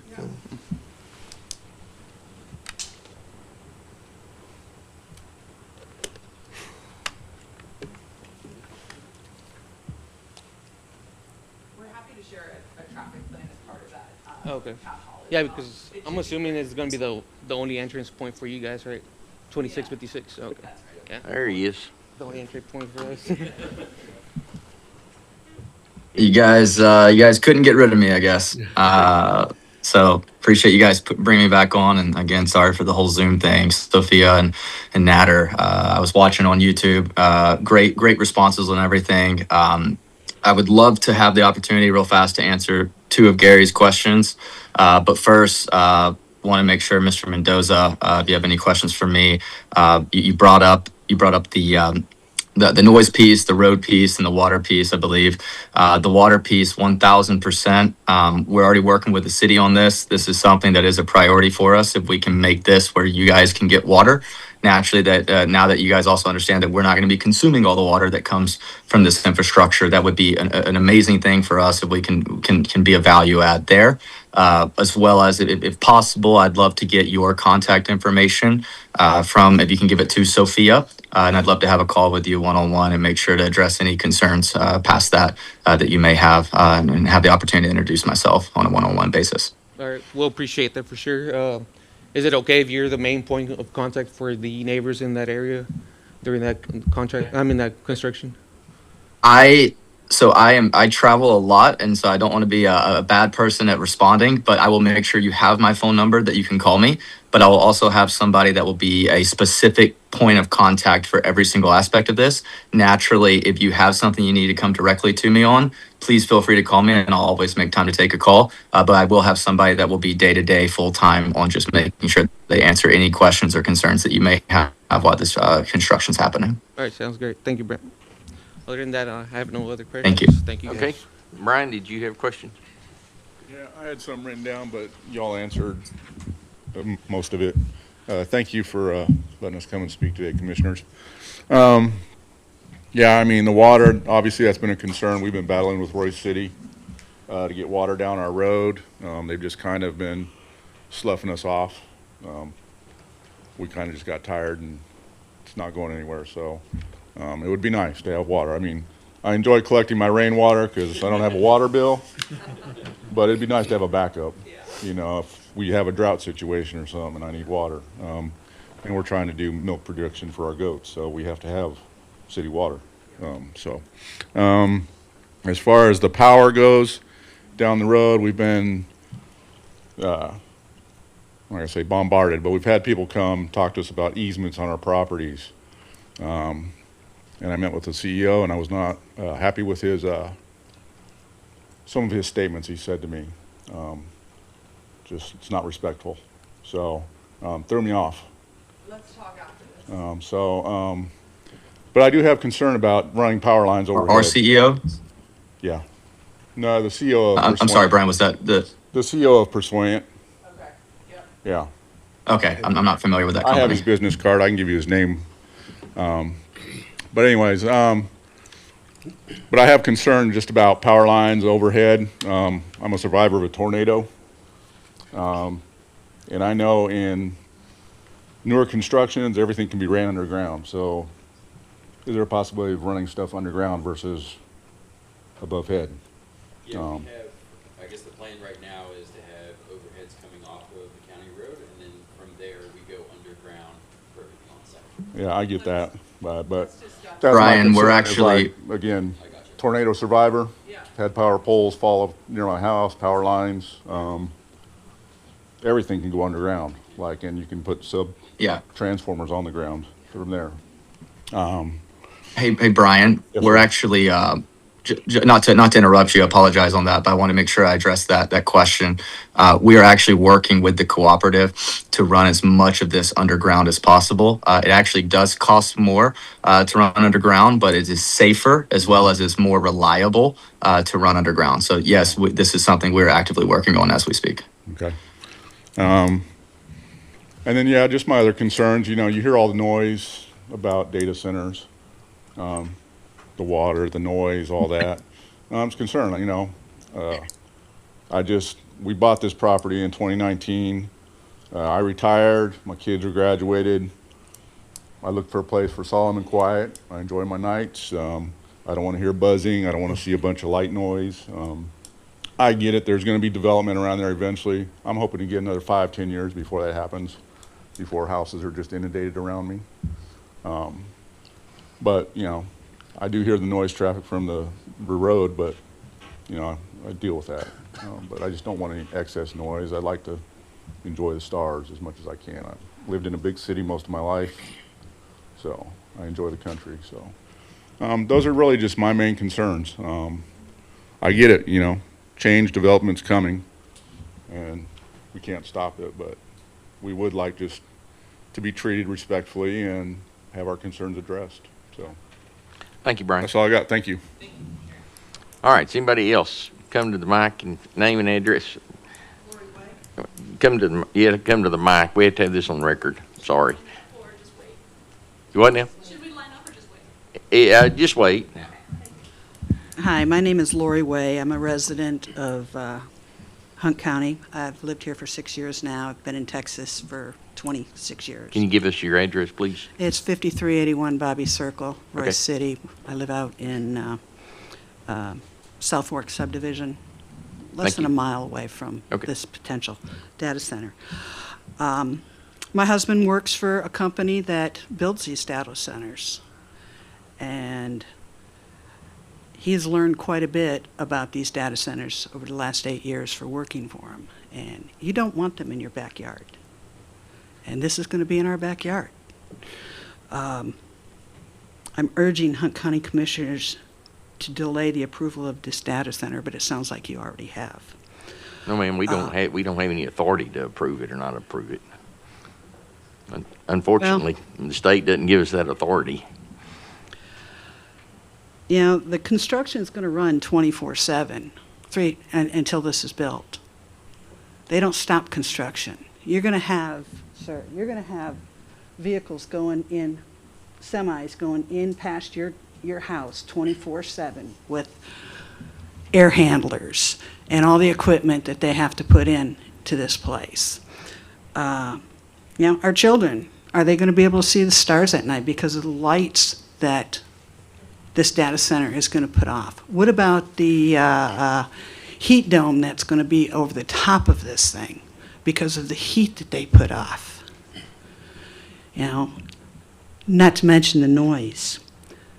Your average data center is 70, they didn't mention the decibels. They said they'll get back with us. It's 70 to 90 decibels, 24/7, 365 days a year. And that doesn't include when they run their generators, their diesel-powered generators, to test them for emergency purposes. Remember when we had our Snowmageddon here and we all lost power and they were in brownouts? They're not going to lose power. They're going to run their generators. And the residents around there are going to hear those generators running for however long they have to run. Not to mention the decibels that their air handlers put off. Because they don't tell you how many air handlers they have.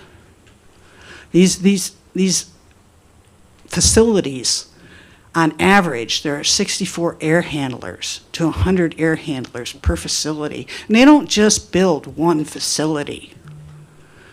Phoenix, Arizona, Chandler, Arizona, 18 facilities they've built.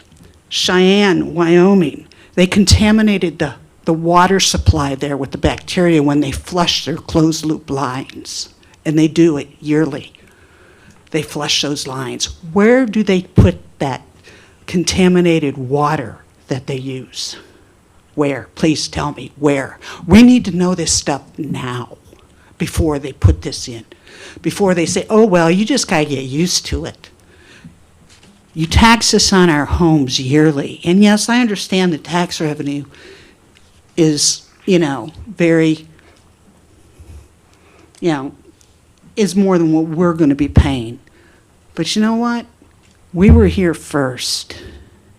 They need to be good neighbors. And it shouldn't cost us a dime for the infrastructure that they're going to need for their future use. It shouldn't cost taxpayers a dime. Where other people's electric bills have gone up 300%, their water bills have more than doubled. Think of your residents. Think of your residents. We put you in office. We put you in office to have our backs and to speak for us and represent us. Thank you, ma'am. Thank you. Lady first, you were going to go? Thank you, sir.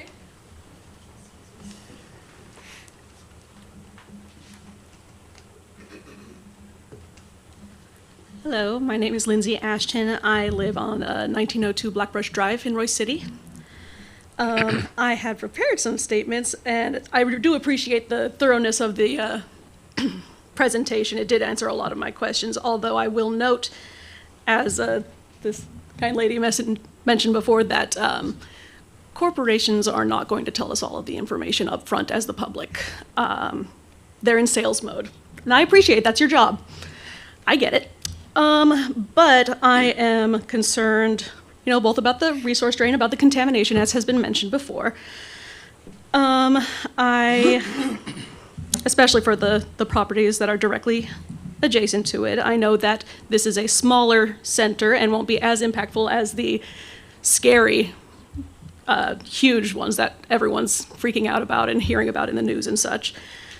But another thought that I had, that if we're still in like question mode where you can answer, is I have done a lot of research on this, and I know that expert economists are projecting that the AI industry is not stable or even productive at this point. And I'm wondering if and when it ends up failing, what does that mean for this data center?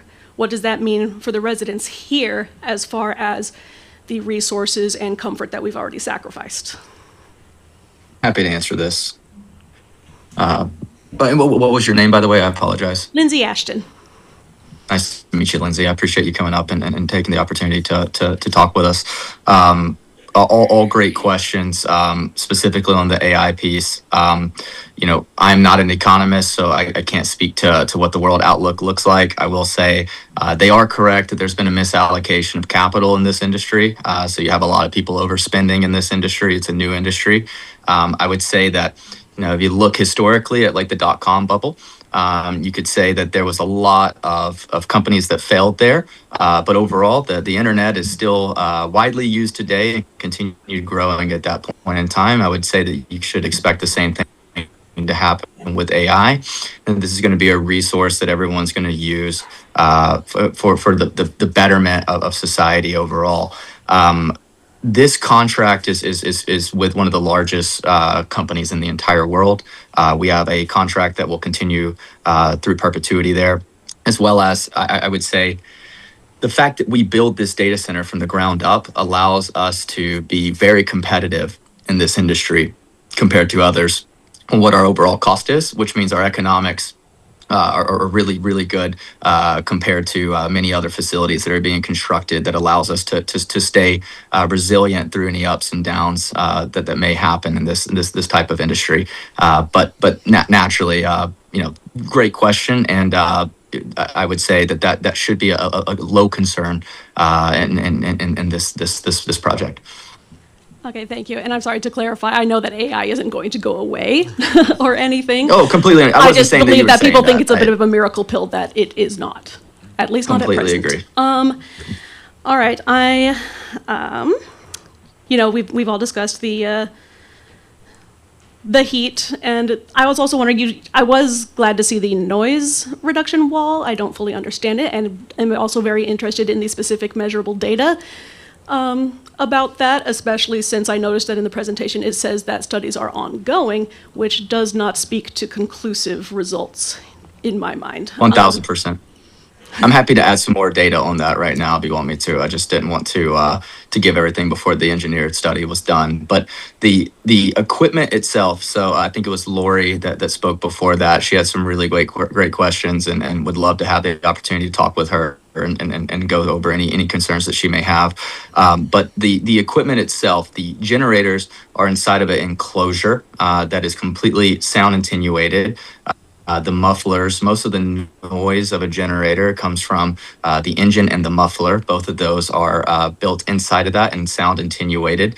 We have blankets and thermal blankets we put on top of those that help limit the sound as well. The chillers are the fans that have the noise.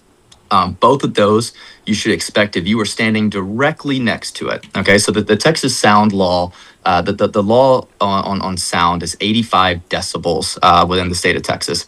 That is at the property line, to be clear. That is ridiculous, in my opinion. That is extremely loud. That is the same noise as if you were sitting inside of a commercial airliner. And so that is not how you regulate quality of life, in my opinion. And that's something that I agree with what the county commissioner said here at the beginning. Counties do not have jurisdiction on how to do things. They were nice enough to let us come speak here. Technically, we don't have to come and do town hall meetings and speak. That is not how we run business. That is not how you be a good company. We are not this massive corporation. We are a 250 person company that wants to make sure we do right by the community. And so this is an issue that state legislation needs to come in and clarify and put some borders and regulation on this. And I agree with that sentiment. The actual standing next to it is 80 decibels next to the actual equipment. So if you go stand right next to it, you're going to be dealing with 80 decibels. Sound is logarithmic, which means, or exponential. I'm not a sound expert. But that means that the difference between 60 decibels and 70, and the difference between 70 and 80 are two very, very different things. 70 and 80 is a much louder difference. We expect that on the outside of these sound walls, so outside the property line where people can stand next to it, that you're going to be less than 50 decibels at that facility. That is, if you're in the 40 decibels, that is the equivalent of having a conversation in a library. So we're talking about something extremely quiet. We're talking about mitigating sound completely, and that sound is dissipated. It dissipates very quickly from the actual source of the equipment, and the source of the equipment is next to the actual facility and closer to the central of the property, to where it dissipates as much as possible before it even hits the sound wall, and then it dissipates again from the sound wall, and then you have the property line that would be the sound reading where we're at. Understood. I appreciate your thoroughness in answering that question. That does bring a bit of ease. No worries. I appreciate you asking. As far as the level of noise, what about the vibrations? Because I feel like the way, at least in my limited understanding, is that in science, energy does not disappear. Like it's going to be put somewhere. If it's not going out into the air, where is it going? Is it going into the ground? Is it going to have impacts on the surroundings in that way? That's what I've heard of anyway. Yeah, it's a great question. So there are things that you can put on the equipment that goes under it. So shock absorbers, for example, for mechanical equipment that's going to be vibrating. All of this will be on concrete slabs as well, that is absorbing vibrations as well. This has been studies that we've done on other data center facilities that actually focus more so on the noise, is what the findings were, of like, hey, you're going to be roughly 47, 48 decibels, you name it. The actual vibrations, it is a coefficient that they use on what is a number. It's a coefficient that they use on what is a number in which people can actually feel vibrations in the area. That number is so far away from what that our number is so far away from what that number is. There's no expectations whatsoever that even someone on the facility should be able to feel the vibrations, much less neighbors in the actual facility. And what I'll do is I'll make sure that when we have this town hall meeting, that we really get into the nitty-gritty on those details, so that you can have all the information from a third-party group that's going to show exactly what's going to happen. Thank you. I appreciate that. And I don't want to clog up too much time here, so I I apologize get one more for question, and then we got other people wanting to talk. that. Yes, absolutely. I'm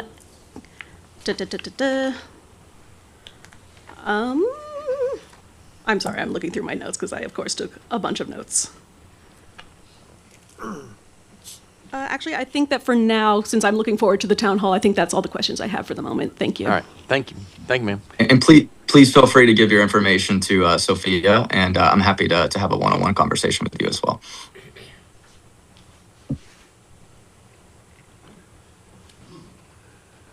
And Gary, if it's possible after this one, if I can answer those two questions you had, just in case the Zoom cuts off again, that'd be fantastic.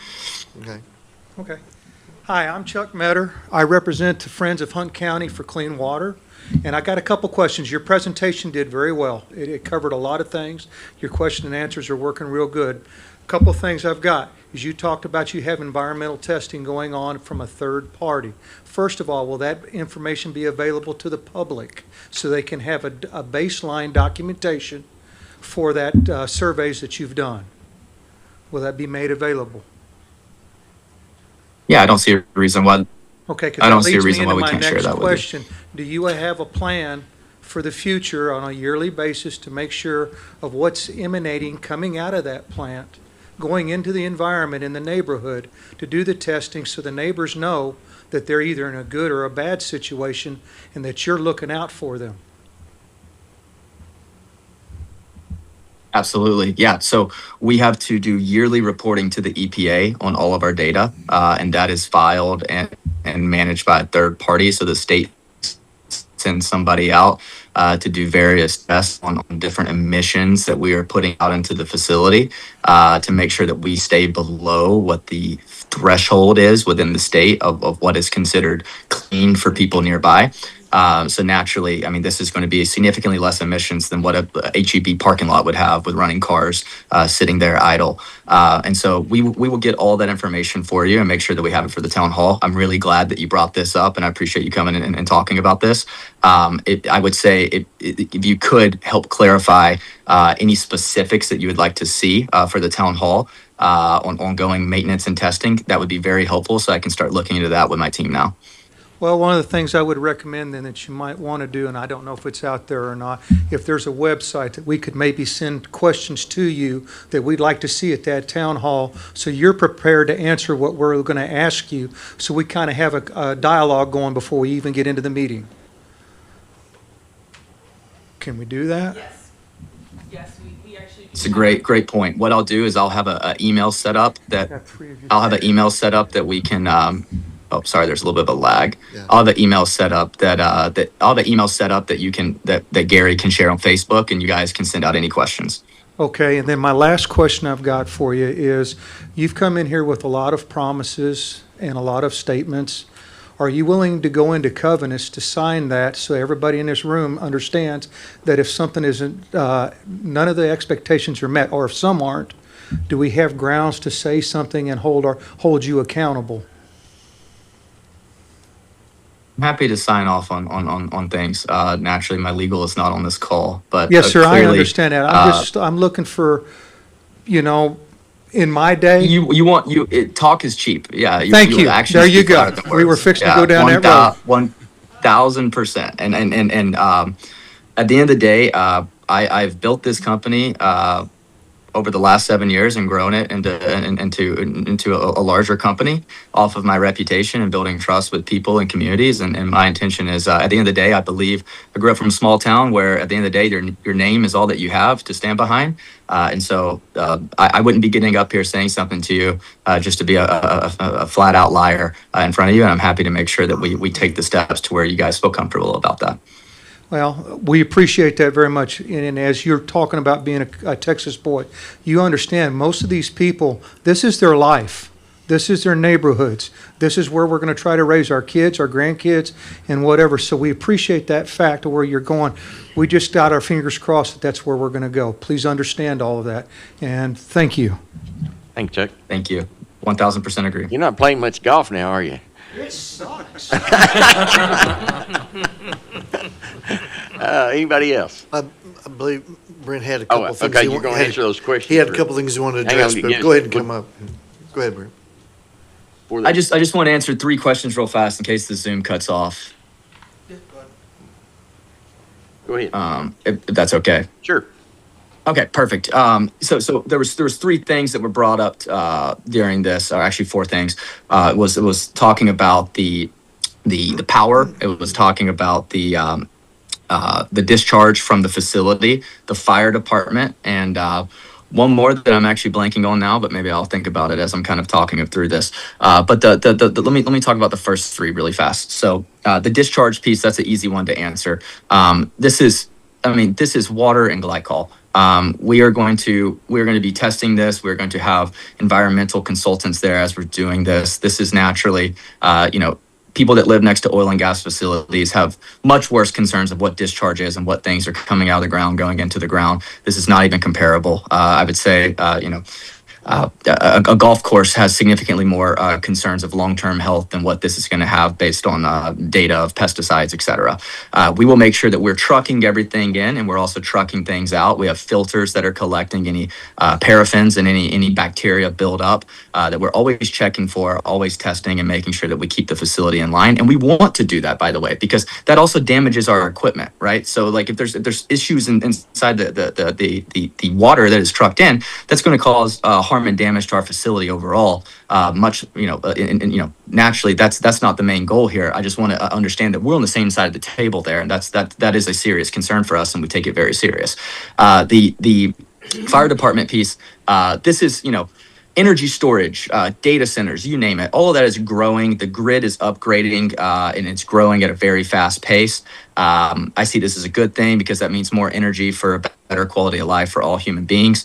What we have, though, is we do need more support and more funding for these rural fire departments and training and things like that. And so we have already been talking with the county, and I'm happy to put this on record that we will be making investment to the fire department for equipment to help fight with these types of things, as well as help with the community overall, so where they have more infrastructure, as well as we are putting together right now training that we will be helping put the fire department with for these specific types of fires. So if there ever is a fire, God willing, there won't be. But if there ever was one, we want to make sure that we're prepared for this, and that the community is prepared for this, and that is a serious concern for us, and we take it very seriously. And so that is something that we will be doing, and you will see news coming out as we progress those conversations with the community. And then the final thing on that was the power, right? You brought up the power piece, and I think that's something that's really important to bring up. And I think Lori made a really good comment about it, talking about when Winter Storm Uri happened, and we all know what we experienced during Winter Storm Uri. I'm a Texas resident; I was here for that as well. I think it's a really bad thing if we have data centers completely build their own power plants and stay disconnected from the grid. And let me explain why.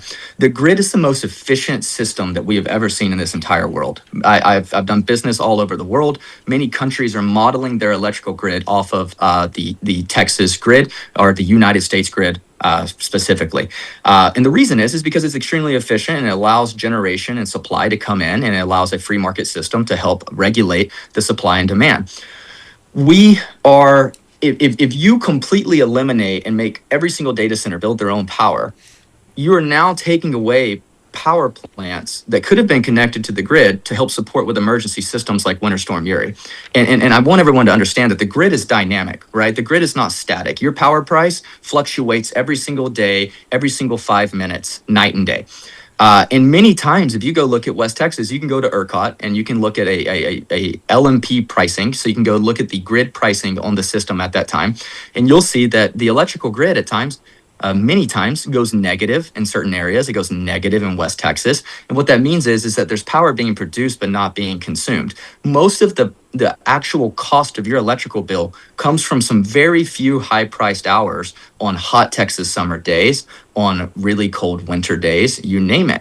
And so what I think we have here is a regulation issue that the state needs to implement, where they're saying, hey, these data centers are coming in and soaking up all the excess power that's available. They're helping incentivize power plants to be built. Let's just make sure that there's a price response signal to where we have generators on site. If there is, if Winter Storm Uri happens, we would be offline using our generators, because the cost is absurd on what the power bill would be at that time. It doesn't make economic sense. And so naturally, that is the quickest way that you drive electrical prices down instead of up, is by creating a surplus of supply and incentivizing more generation to come online, while also making sure you take measurements and build sensible regulation for this industry that's growing very fast, to where they are curtailing their power during these high price periods to make sure that it's not creating a hindrance or an impact on the community overall. So I'm very passionate about that, and I really do think that the grid is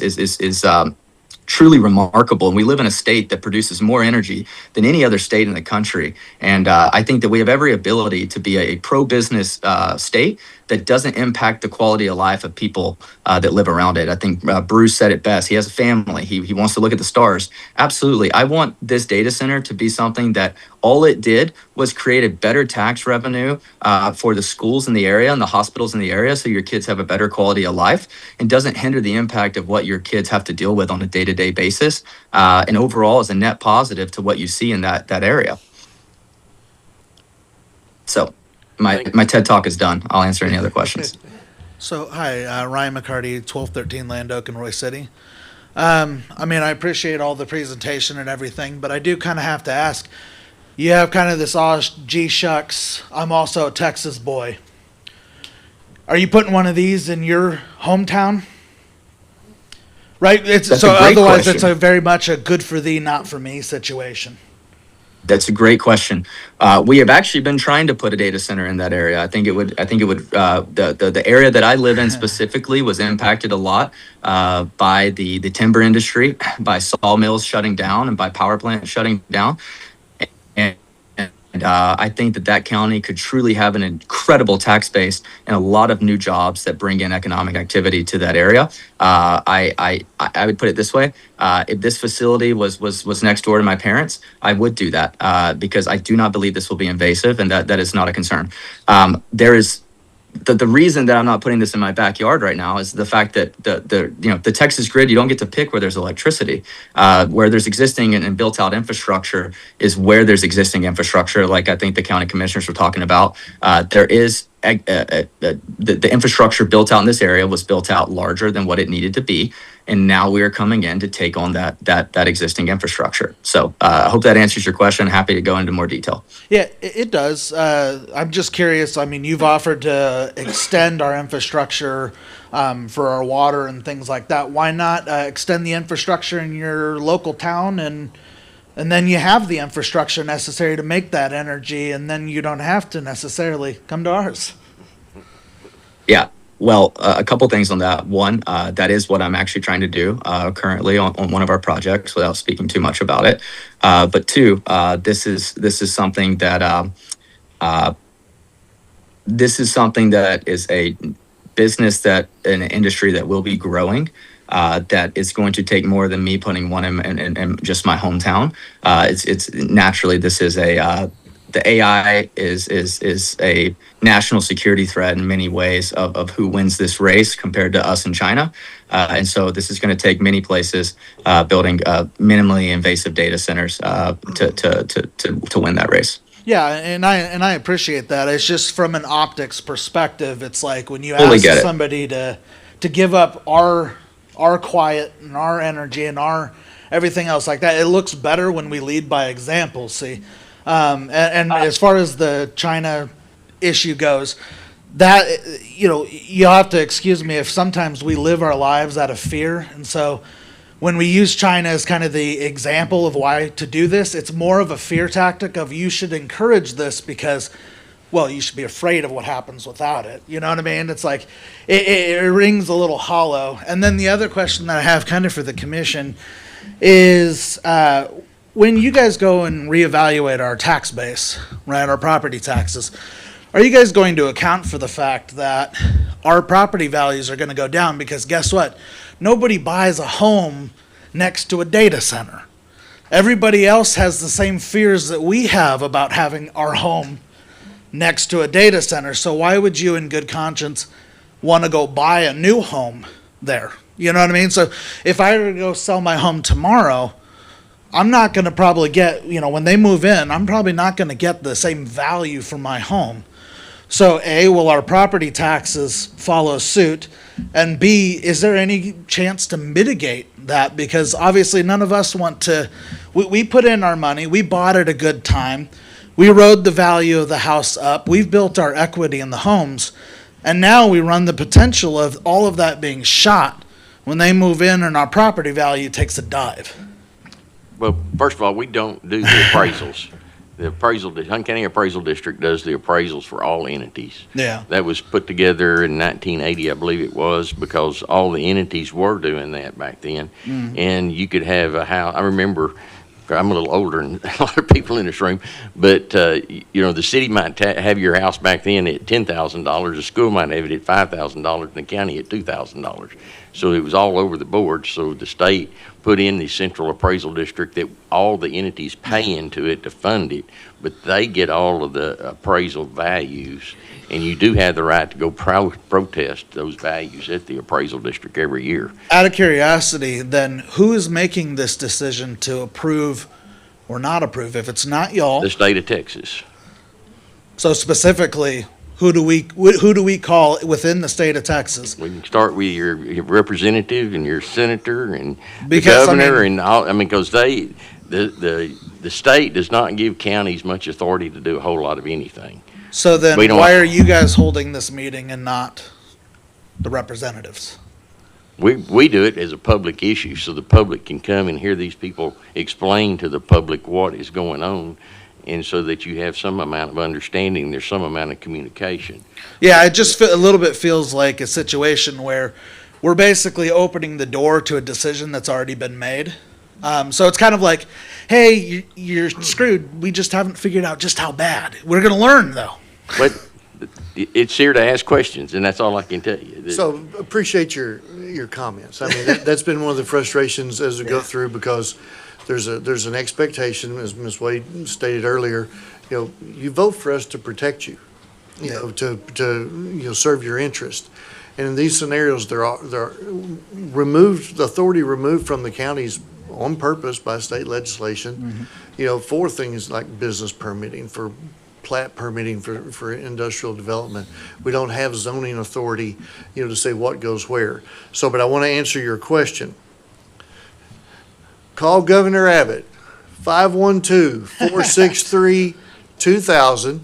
Ask him to call for a special session and ban data centers until Texas legislation can meet. So out of curiosity, too, so since you guys represent us, can we expect that in good faith that you guys will communicate the same for us? Because it looks a lot, they tend to take y'all a bit more seriously than the average citizen. I think we've already reached out to all of them, haven't we, Gary? I mean, we had We did a petition, we did a petition 3,700 and we people sent in it to all 10 of them. days signed a petition, where we were not trying to be pro or con, we were saying, slow your roll. Let's get together on, what are the regulations for this particular kind of industry, and let's establish those, and then we go back to work to a standard. Because a standard will, if I listen to some of the things Brent said early on about some of the other companies, the standard will flush out the ones that you don't want developing in your area, and the others will fire to it. And that's what we're asking to do. That's what Mr. Abbott says he's going to do in the 27 legislature. But we need it today.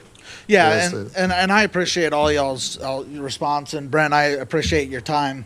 And like I said, it's for future reference, to sell it harder or to sell it easier.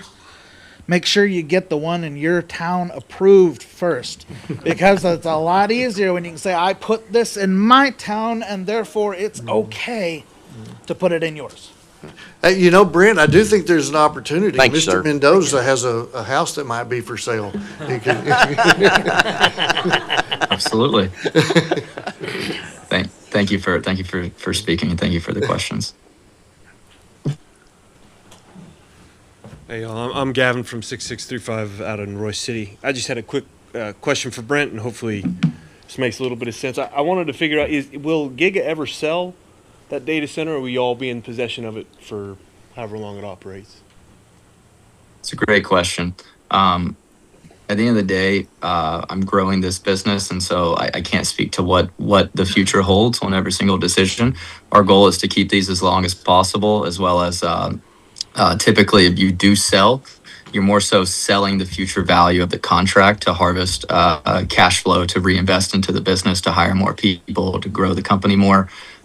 So that's I know that's not a direct answer that answers your question, but that's not something that we're focused on right now. Okay.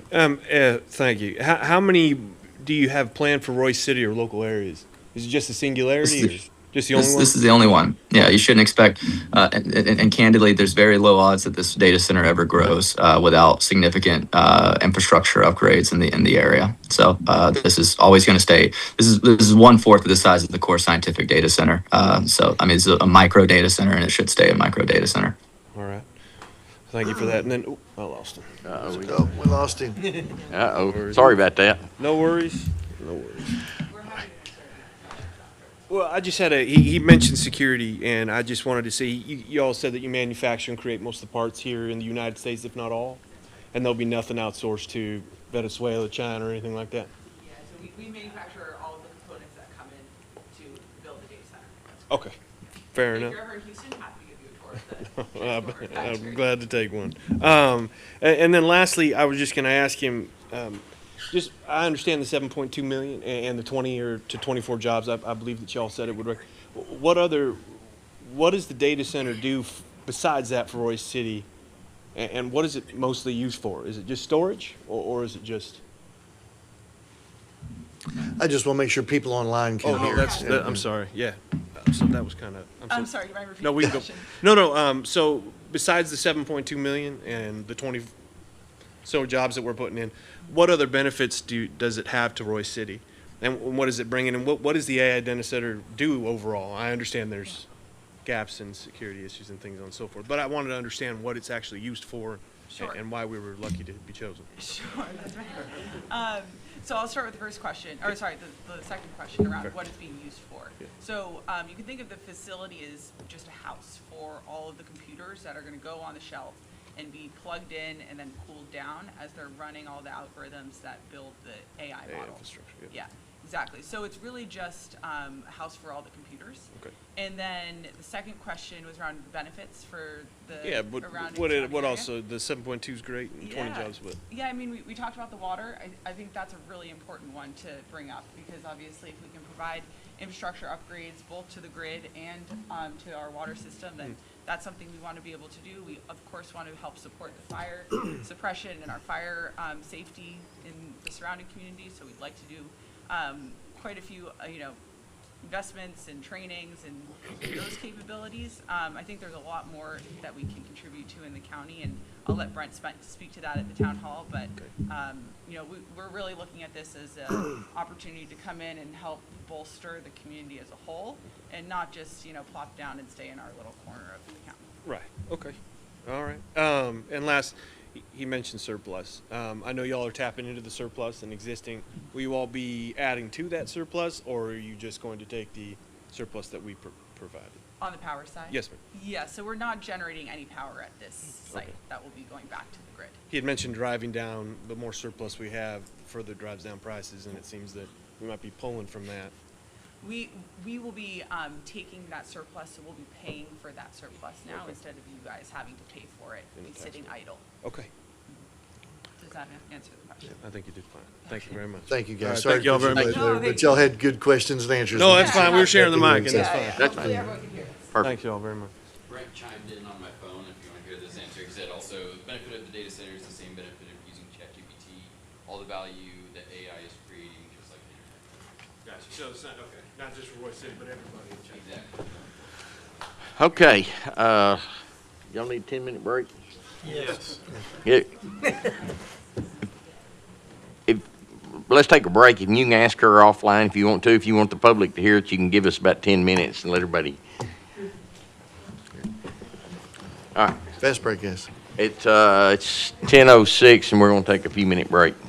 10:06, 12:06. What are we doing? 12:07, I'm sorry. Sure, we got long words. These guys are doing.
alive.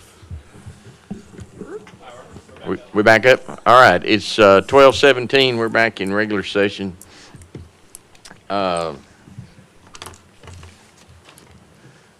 right, we ready to move on, or we got other things with the, I believe. we're all ready to go? Status has- Oh, come up. This gentleman can answer. I have a few. My name's Carol Ann Davis, and I live at 5252 FM 2874 in Commerce. I just had a few questions. Based on the presentation today and the one that was done by Core Scientific, as far as I know, nobody seems to want to discuss what happens after these alleged 40-year lifespan. And you know, my computers only work for a couple of years, and I had to get a new one. So it's kind of hard for me to conceive the last 40 years the center. But even so, assuming they do, who's going to take care of the mothballing of the facility? And if they, like Mr. Whitefield says, that they may sell it to another company, whatever assurances he might say today will not necessarily be binding on a new owner. But is there any plan about mothballing? What happens to the facility? I can't really speak to that, to be honest. Yeah. Okay. So let's make that one of the questions for the town hall to, yeah. Totally address that. I'm more of a site design Yeah. type. Okay. That's not something that I really dig my feet into. And the gentleman said it was kind of a micro type of Core Scientific. How much power are they going to draw? This is a 60 megawatt data center. Okay.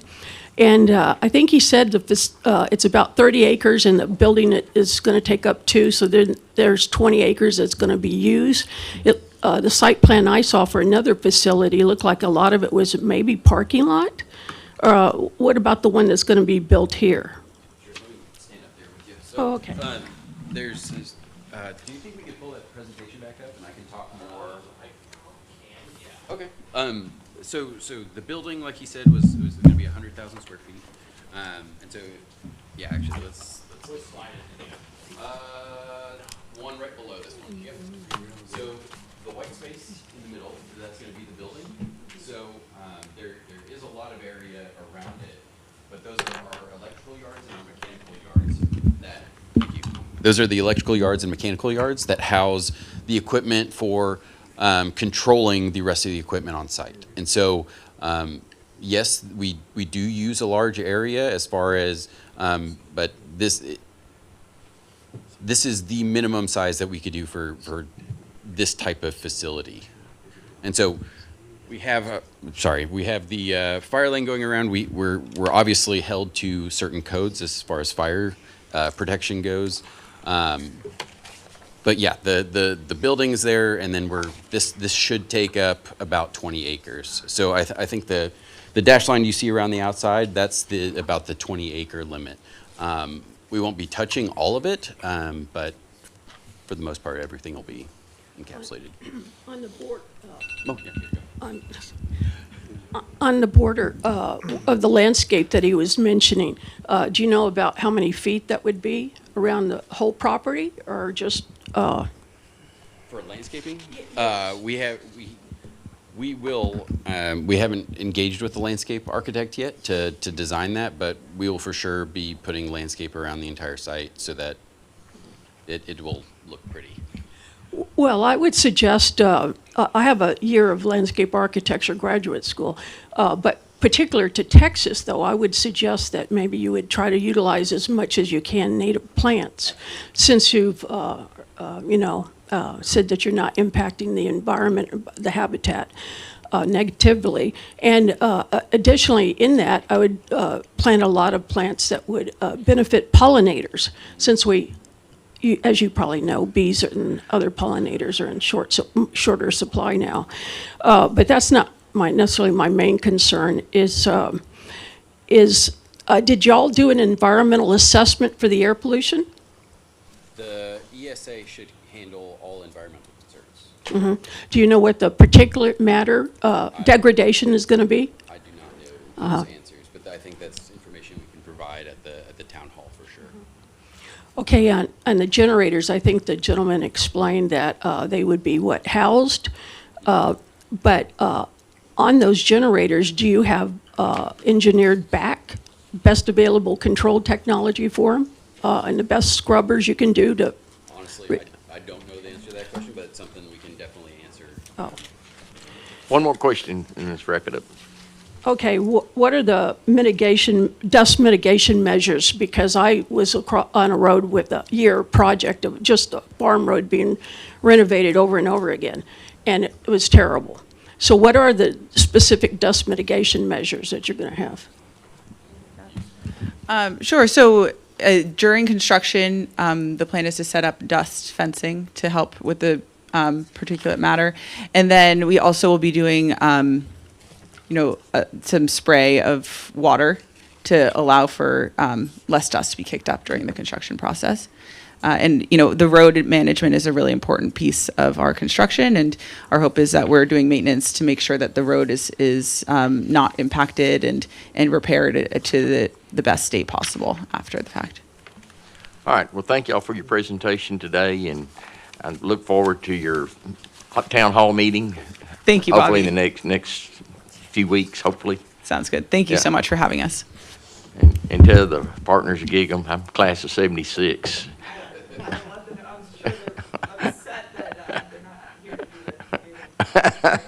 Yeah. I was just happy he didn't go whoop earlier whenever he said something about it. Yeah. Easy now. All right, action number 7, TCDRS retirement options and rates. Commissioners, you got a handout on it.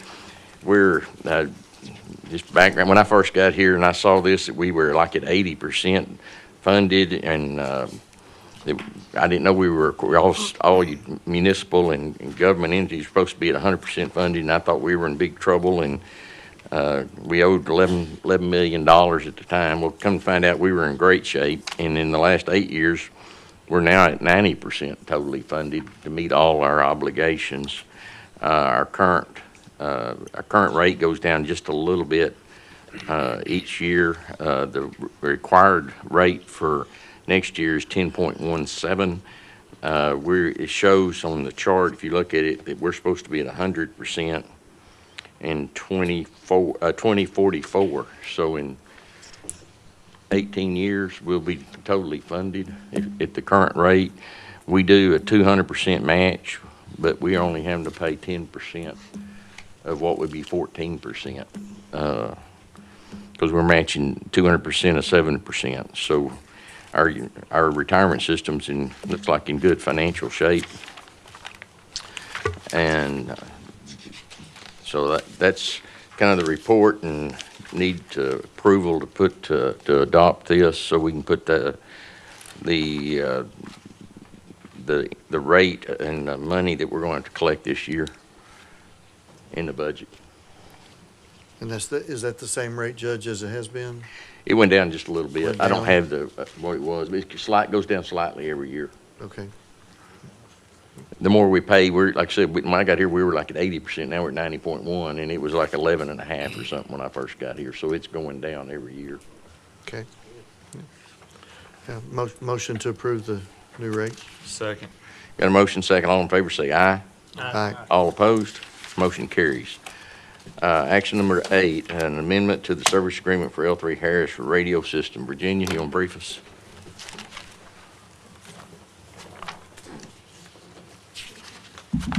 All right, so this is just an amendment to the original service agreement that we signed off on back in 23.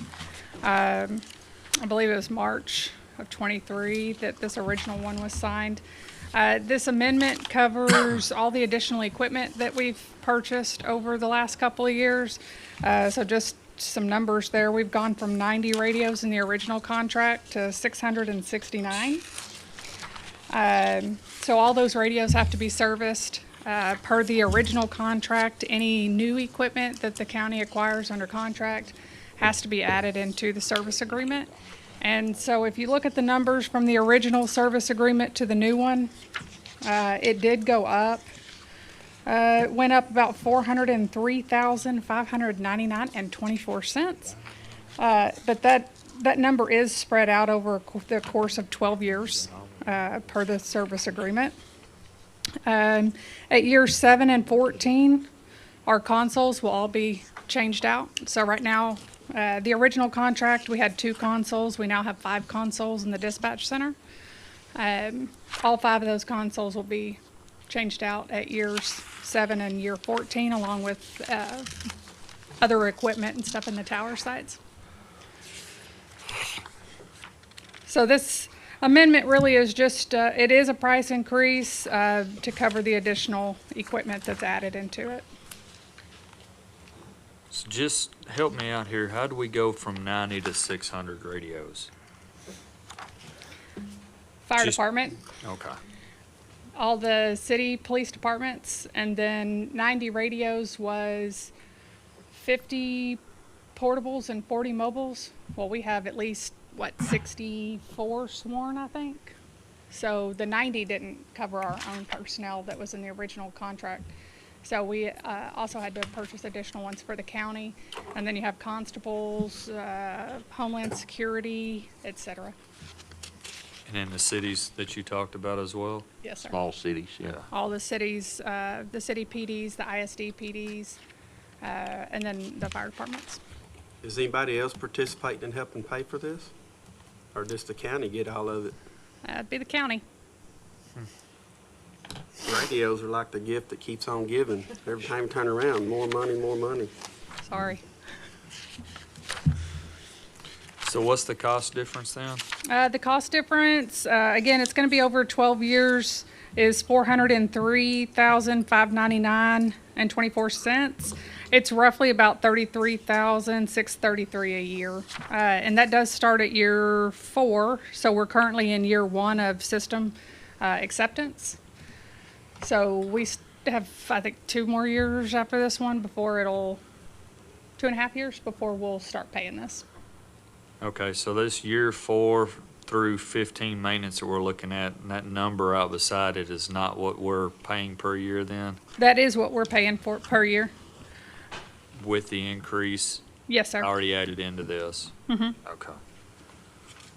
Yeah, I think, let's see, the original one was 332, and then it kind of fluctuates just a little bit throughout those years. So like you can see at the very end, it kind of goes down to 245. Well, on the original one, it was at 211. So it's, I mean, it stays pretty accurate with the 33,633 increase across the years. Virginia, what does the maintenance and the warranty cover on this stuff? Well, I What have are we paying for? 42 pages worth of that. Yeah. It covers, so this is, the radio is not a radio anymore, it's a computer system. It covers all of the system updates, anytime they have any kind of breach, like security breach or anything, they send patches. They'll send people out to do those patches.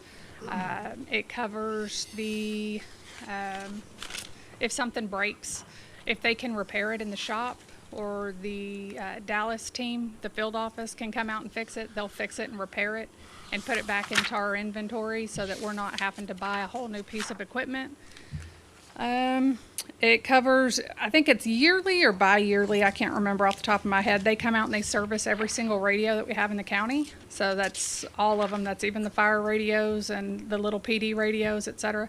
They come out and they service them so that they last longer. So I mean, it's preventative maintenance. yes, sir. on it.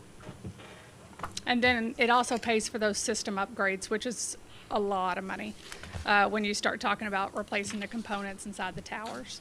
Maintenance includes the upgrades. Yes, sir. Because that's really where the lion's share of the money is the upgrade, right? Right, and again, it replaces our dispatch consoles at year 7 and 14. As long as we can get through this year without them going back down? Well, you know, they should be here. I haven't heard from them just yet, but, he just got here. Just got here. To look into that and find out why we had that. The surge? Yes, sir. But we are back up. Well, yeah, we were back up in about an hour. Yeah, okay. It was just a power surge, and it shouldn't cut our consoles off the way that it did, because it's on backup power, it's on backup generator, And we also have advanced backup radios that should power on in the event that all of those other things fail. So we have 3 different fail safes in place, and all 3 of them failed. We were able to restart and everything and reboot, and we got it back online, but we shouldn't have a power outage like that. All right, So and- they're here to, So are we kind of at our cap, what we would think is our cap of number of radios now? We're going to continue to grow. I mean, we're, Okay, so I'll ask it differently because that's a better way to put it. What constitutes the justification for adding a radio? if I have additional employees or something like that, if a radio breaks beyond warranty, I'll have to buy a new one. You know, things like that. But a lot of stuff is covered under the warranty. So far, knock on wood, I haven't had to pay to replace a radio yet. It's not going to cover theft or loss. But like the fire departments and the PDs that we bought radios for, they have insurance on it. So then their insurance should kick in. If something happens to a tower site, our insurance should kick in, theoretically. So the only thing I could think of is expansion for, you know, if we wanted to connect to another department, like through ISSI. We paid for ISSI ports, but we didn't pay for an ISSI connection. So that's microwaves or fiber. So if we ever decide we want to connect up with Van Zant, Rockwall, Kaufman through ISSI, that would be a cost that would probably also be covered under grants. So that would be something we went through a grant to look at. But to purchase additional radios for this 669 to go up, it really just depends on personnel. That's a big number. All right. Any other questions?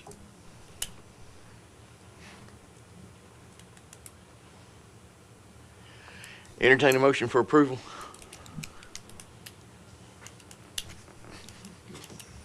Motion to approve. Second. Got a motion, second. All in favor say aye. All opposed? Motion carries. Thank you. Action number 9, discuss and possibly take action on driver's license office lease. Commissioners, the driver's license lease that we had signed close to 5 years ago, I guess it was, or 7 years ago, Daniel, if you remember, we lost our driver's license at some point back in 17 or 18, and the county at that time had decided they wanted the space back for the DPS officers that we were providing. We were providing other support for them, and at that time the state was starting to not reimburse us for things, and so the court didn't like that we were being pushed back, I think was kind of the story, and so they were going to go up on lease, and so they just shut down the driver's license office here. Shortly after I got in, it brought to my attention that we needed it back, and the public was saying we needed it back, so we got it back with an agreement of the lease for whatever term it was. I don't have that in front of me. And that the lease payment would be the cost of renovating the space to what they wanted, which was making it large. Felt like they needed a bigger space and more room. So we got a lease for them, and then they've been paying us back for our expenses for creating that spot for them. And also they've been paying us for maintenance and utilities and janitorial each month on a scheduled basis. So the lease is up now. My idea is not to give it to them for free. They're asking for it to be free. The state charges us for everything, gives us money back. The state's paying us in the exchange building $20 a foot, I think, over there. So not sure what a fair number would be. And at the exchange building, square footage includes the maintenance and janitorial. but I would think we want to go back to them at least $15 a foot to include janitorial and maintenance. Anybody got any other ideas, or? Well, I agree. I don't think we, we should let them have it for free. They sure like to pass down stuff for us to have to pay for. Oh, yeah, they leave their inmates here. We were but- spending about $300,000 a year hosting state inmates here, and we don't get reimbursed for it. Obviously, we want to make sure we don't run them away either, because it is, No, that's it true. is good for the citizens to have here. But at the same time, I think they need to pay their fair share as well. So Judge, you said we have a precedence of them paying $20 a square foot? We'll have to look it up, but it's what's at the exchange bill, not DPS, but the state pays it with the workforce left. It's the Health and Human Resources, I think, is what's on those other floors. I'm just It's where they curious. have the food stamp, and they have CPS, and Yeah. they have other things that are on 4 floors over there, I believe. I was just curious why we wouldn't just go with the same rate that we. I agree. I mean, that's fine. That's why I think when they go with 20, if that's what we're charging. All right, so we can't approve it today, theoretically, but we can ask to have it sent back at the same rate as they're currently paying us at the exchange building Yeah. for state offices. Yeah. And we can we can get that number. Yeah, and we can, I mean, if you're going to do it that way and then the utilities are rolled in, that's a real easy thing to do. Well, it's all encompassing over there. Understood. Yeah. I'm saying for this one, because the thing that they sent us is just it's kind of like a half of a page addendum. Yeah, I know, I saw that. That basically extends it for 5 years at zero cost. But all the other lease agreements stay the same. And the lease agreements include them paying for utilities based on calculations were done 5 or 6 years ago, and everything's dramatically more expensive now. Right. But if they were paying the way that those are working, I think that more than cash flows. Yeah. All right, so we'll get you that number. So if we vote on it and then they agree to it, we're still going to come back on it, right? We just need to give a nod that that's what we want to do and submit it to them? Yeah, it's definitely going to have to come back. Yeah, okay. All right, so there's no action, but are we all in agreement to go back at it with the same thing that they're paying us at the exchange building? Yes. Yes. Everybody good with that? Okay. All right. All right, number 10, discuss, consider, and adopt a resolution to designate authorized signatures for the 2025 Texas CBD Program Grant Agreement, number CDV 25-358 from GrantWorks. I assume you want to appoint the county judge to sign those documents. Oh. Are you want to sign it? Aubrey? Come to the mic. Yes, please. This is something that has gone through court before. The only difference with this is adding me on because I do not currently have access to the grant. So if you see in there it says first assistant, it's just to give me access so I can view information and but yes, the judge is the signing authority on it. All right. And Brittany does the money portion of it, and we just look over the financials. All right, so we just need to put you on it. Yes, and the verbiage is already in there. It says on there, my title. Yeah. Okay. So all we need to do is just approve it as written. Okay. Is this for all and any grant? Just this numbered grant. Yeah. Okay. All right. Entertain a motion for approval of action item number 10. So approved. Second. Got a motion second. All in favor say aye. Aye. All opposed?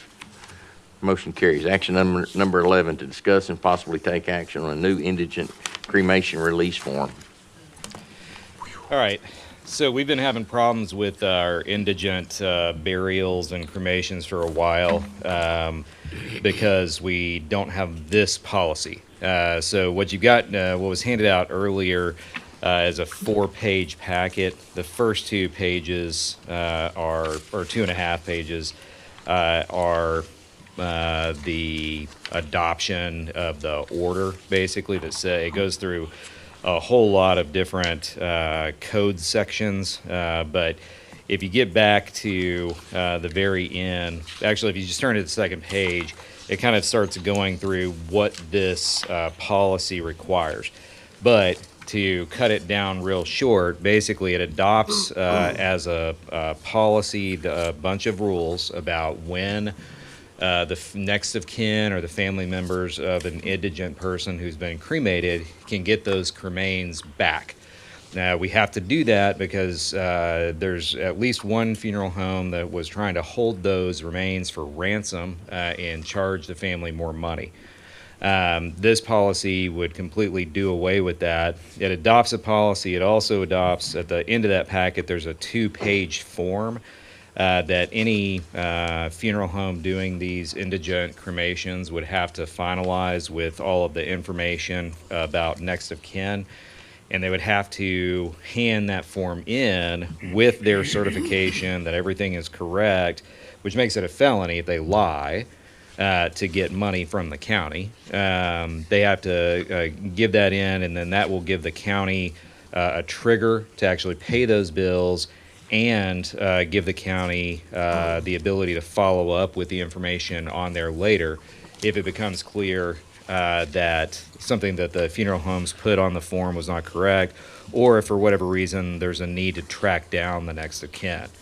So the policy basically requires them to give those cremains back to the next of kin at no extra charge, and adds in this trigger for final payment, and basically directs the auditors or the payment structure of the county to not make payments until the process is complete with that form.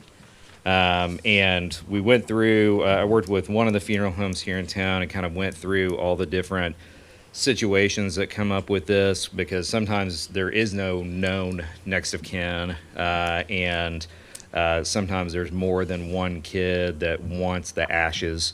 And so all of those, the 3 general directions that sort of thing goes are addressed in this form. And we can go over any of it that you want, but basically, I'm the one that's been dealing with some of these things for probably more than a decade now, and this will at least correct the problems in the county's policy that have been caused by rogue funeral homes trying to shake people down for more money. So have we sent this to them to get any feedback from them, or do we need to do that before we approve it, or? There's no need to. I mean, these are all, the law says they're supposed to give it back. Where there's a hole is that there's nothing in our policy or the law that says whether they can charge other costs that they have. This makes it very clear that what the county has in its policy to pay is the total amount they're going to get. They're not getting anything more for this. You can, if you want to, we can put this on the court for 2 weeks from now and then send this to everybody for comments.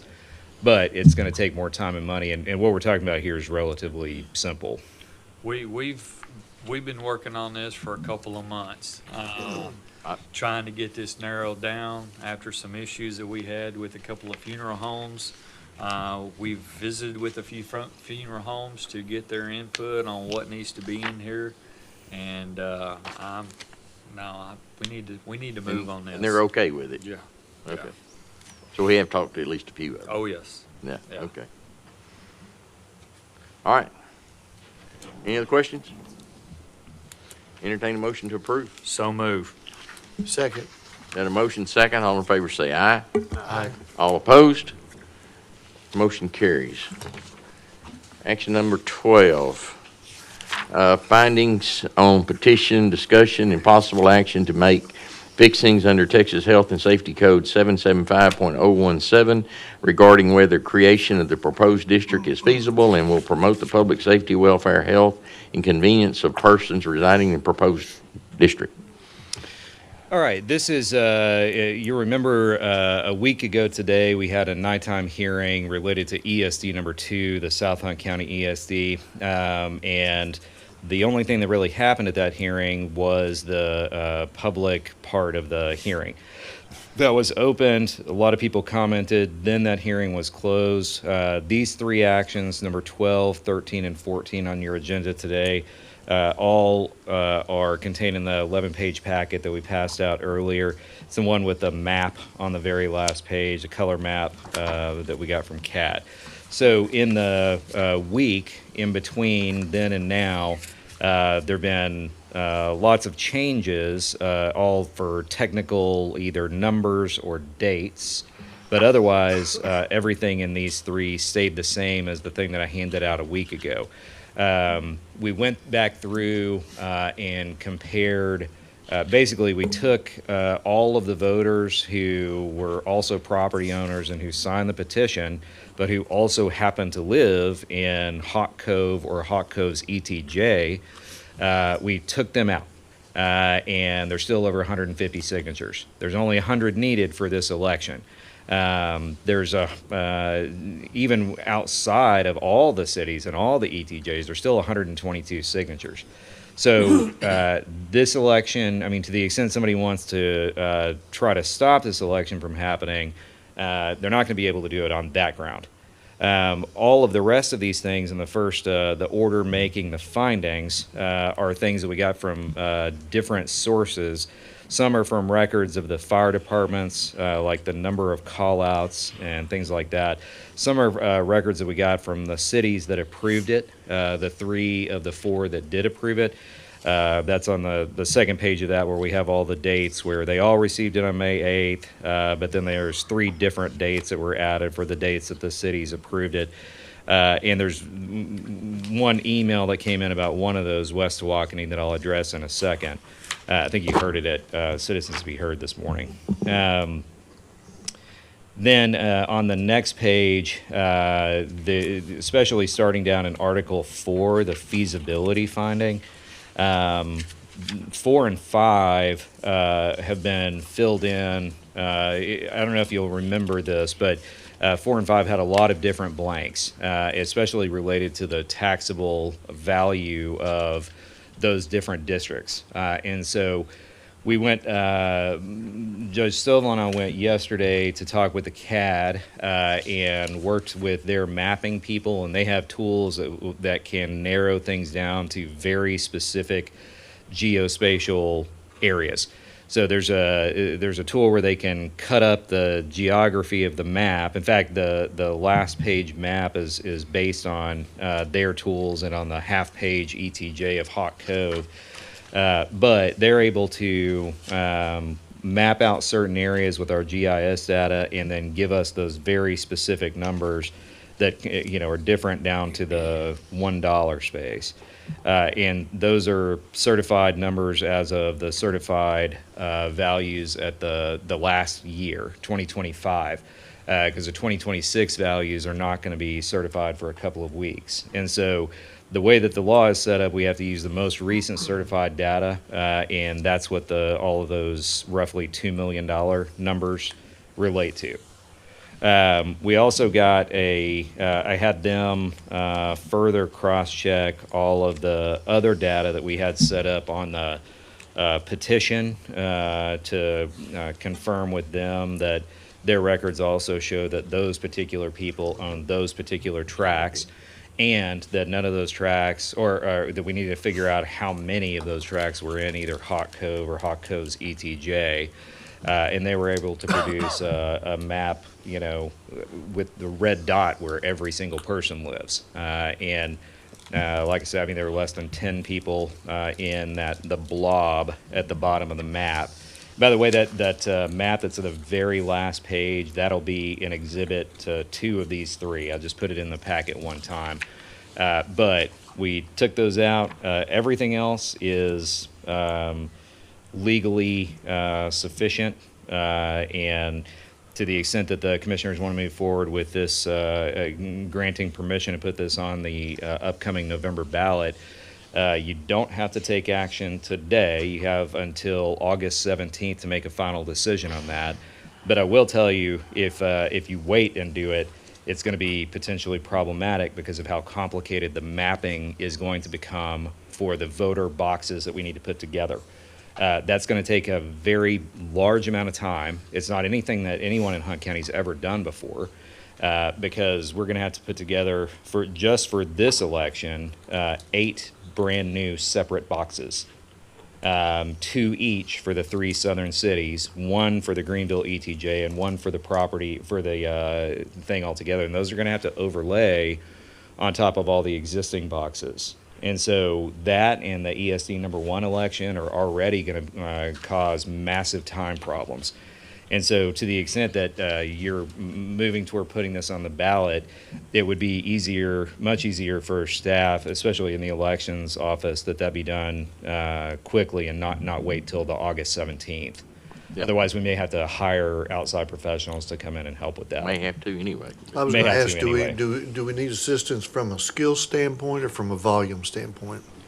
Both. But we've got, I think, so yesterday, the only reason we couldn't meet with everybody who would be on that team is because 2 of the 5 of the people that would have been there were out at training. Everybody's back today. After talking with the CAD mapping group, I think that they're going to be able to talk with the GIS team at the county, Halley, and work on setting those up in a way that will also translate to the ballots. If they can't, then we'll know that quickly enough to be able to pivot by mid-September, which is the drop-dead deadline for ballot box approval. Or, it's not called boxes. Precincts, sorry. Yeah. That's Yeah, I something we'd think- like to move forward. I think we can get, faster. I think between our GIS and EGIS at the appraisal district, I think we'll get bulk of it done without too much trouble. It's gonna take some work, but it's gonna take some time, but I think we can get it done.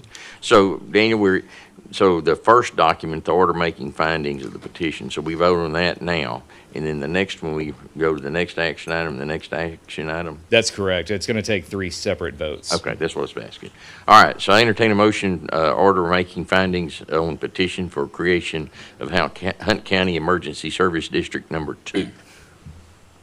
So moved. Second. Got a motion second. All in favor say aye. Aye. All opposed? Motion carries. Action item number 13, action on petition, discussion and possibly take action to grant or deny the petition to create Hunt County Emergency Service District Number 2, and if granted, to fix the boundaries of the proposed district under Texas Health and Safety Code 775.017.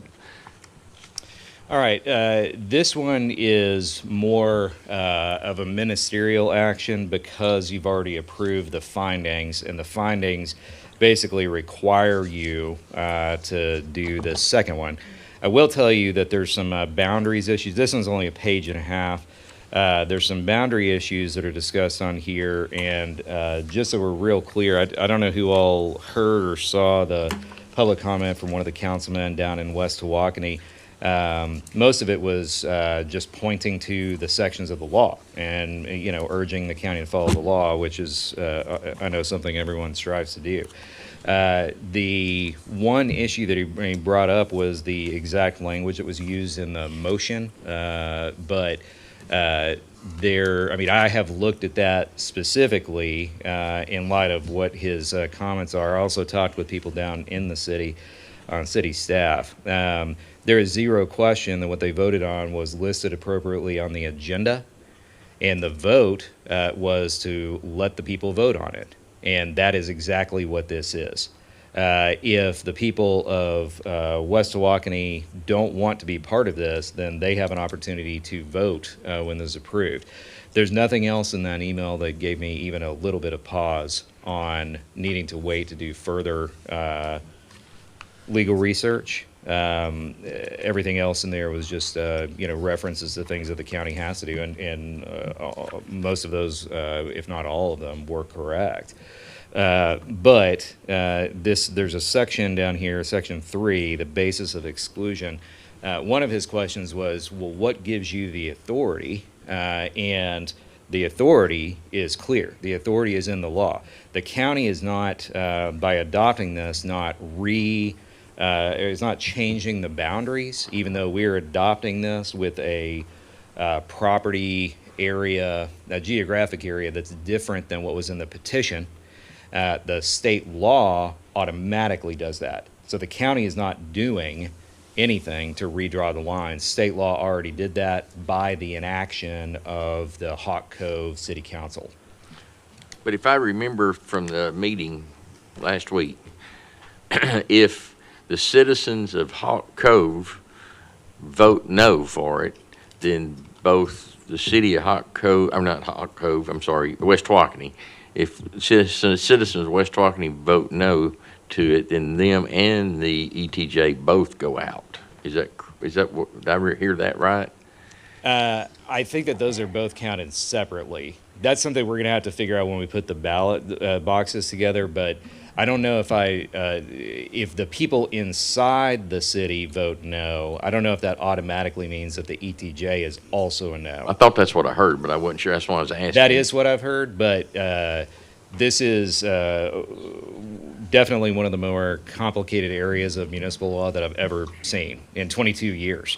And the way that this statute works in that exact fact pattern is not super clear from the language of the statute. And so what's not clear to me is if the people in the ETJ vote no, but the people in the city vote yes, whether there's a bubble left around the city. Oh, wow. That wouldn't be covered. That wouldn't be good either. No, it definitely wouldn't be good. I mean, it would be, but we're talking about houses in the ETJ of a small city. They're not going to produce a lot of tax income anyway. It would create weird problems, though. Well, yeah, but who's going to respond to it? That's going to be the weird Yeah. part. Yeah. Wow. Okay. Well, it'll end up being like Hawk Cove, and that the ESD will still respond. They'll just have a separate contract for services. Yeah, but there's nobody to contract with in the ESD. Is Well, it right? Today. But they do have they're on this, I believe I'm correct on this one, that this ESD is going to contract for services from the volunteer fire department. So the volunteer fire departments will still be in existence. So I guess they would have to cover whatever's in their area, maybe? Question mark? Well, yeah, I mean, have to is a strong word because it's I mean, they don't have to right now. They have a contract to, and the county has split it up, and we give them money to do that. Right. But they're not subject to the same sort of. But if we're going, contractual- we'll take the money away when this, if and when this passes, we'll quit funding it so that, well, they'd have to get money then from the ESD to continue, so. That's down around the rabbit trail. I'll get off that rabbit trail. Any other questions? All the other parts of this are relatively straightforward. This is basically just granting the petition and fixing the boundaries. The very last page, again, of that packet is, it covers the boundaries. All the green part except for City of Hawk Cove and its ETJ would be included in the boundary. All right. No other questions. Entertain a motion to order granting petition for creation of Hunt County Emergency Service District Number 2 and fixing the boundary of the district. So moved. Second. Got a motion and a second. All in favor say aye. Aye. All opposed? The motion carries. Action item 14, order of confirmation election discussion and possible action to adopt an order under Texas Health and Safety Code 775.018, calling an election within the proposed district to confirm creation of the district and to authorize a maximum in ad valorem tax not to exceed the rate allowed by Article 3 of 448-E of the Texas Constitution, setting the election for the next available uniform election date and directing notice of the election in a manner required by 775.018D. This is very similar to every other time that the county calls an election, at least after the first page. The thing that's different about this one is when you get down to the proposition at number 2, with big, bold, all cap statement, this is a tax increase. That's not there's the reason that we put that in there, and that's a big difference from the first item that I gave you last week, is that the not necessarily the tax code or the health and safety code or even the election code changed.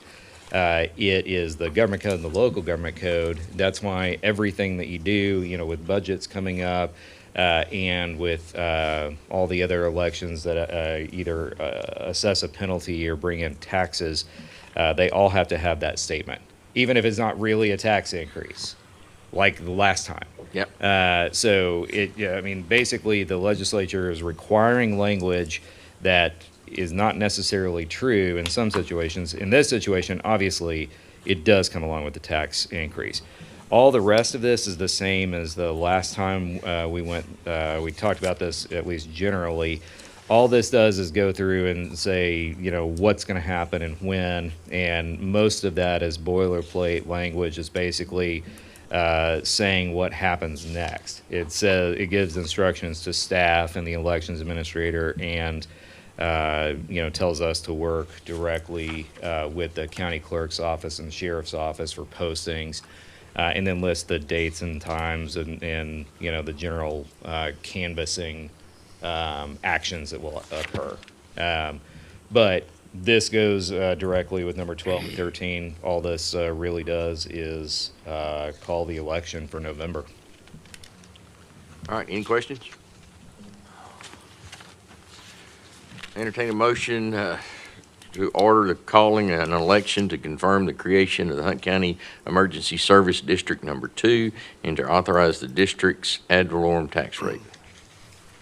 So moved. Second. Got a motion second. All in favor say aye. Aye. All opposed? Motion carries. Thank you, Daniel. Action number 15, fiscal year 26-27 budget. I don't have anything. We got some meetings. I got something. Friday, you got Commissioner something? Money has something. On the budget. Oh, okay. The road crew Yeah, proposal? okay. Well, that's gonna be under this year's budget, not next year's budget, right? Y'all gonna do that currently? Currently. But I thought we had to talk But about it's got something. immediate actions. This was action from the last court where we were supposed to get, we were gonna change the road crew and we were gonna make a recommendation for the court to consider. But that's not on the agenda that way. Well, it was just. I thought y'all had it on a separate line item when we were talking about it this morning. Then I guess we won't talk about it today. Unless we do, can we do it under budget? Well, we're not ready for the budget amendments. What they're wanting to discuss, eliminating the road crew and blending it into the precincts. But we don't really have everything together yet, and it's not on the agenda that way. This budget is for next year's budget, is the agenda item. So, Yeah, you even can though it's gonna bring affect back up payroll and personnel and discuss that there. Okay. And this will actually be affecting next year's budget too. Yeah, this is. But we gotta get rid of it first, and then we can get rid of it in the budget, We'll so. hold on till next So week. if, we're gonna move out of 15 and go back to payroll and what'd you say, Daniel? Which one? Payroll, Payroll and personnel. Let me make sure I'm saying that right. Yeah, approval of payroll and personnel. and we're gonna be discussing, budget amendments and transfers too.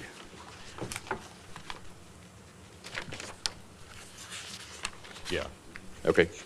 So we're gonna be talking about approval of line item transfer, approval of budget amendments, and approval of payroll and personnel. Now, Peanut, Now we can talk I think about. I think we're okay now. I think we're all right? All right.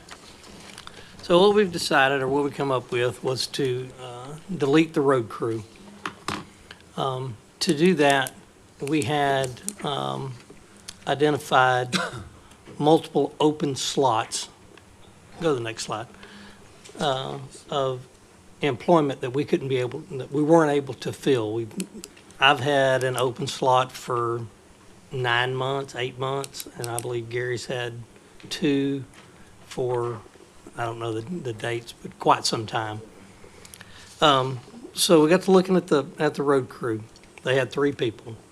We could move those 2 employees to Gary's precinct, which will fill his slots. Could move one to my precinct, which will fill my slot. No one's losing their jobs. We can disperse the equipment. There's a long base dump truck that will go to the precinct 3. A short one will go to 4. The excavator and associated tools will go to 1. There is a 2500 pickup that's going to go to 3. Other tools, compressors, toolboxes and stuff that comes out of the truck is going to go to 2. And for the 26-27 budget, it will remove the entire budget from the line, approximately $331,000 in savings. And then for it'll be next year. built into the separate precinct budgets. Actually, Payroll and all that. And, we're filling empty slots, so. well, I know, but that's what I'm saying. It would be paid up out of. Yeah. Paid up, precinct. but then Out of the any insurance or anything on the equipment and all of them, and go to the precincts. Go to and the that other too. precincts, right. So you're gonna transfer where the equipment is out of purchasing to get it assigned to the precincts now. Right, and they said it's a very, very Yeah, simple it's- entry, it's nothing hard to same do. with You just gotta- personnel. We just gotta get it done so it's in the proper place. Correct. Okay, and then as far as the paying them now, we don't have that really.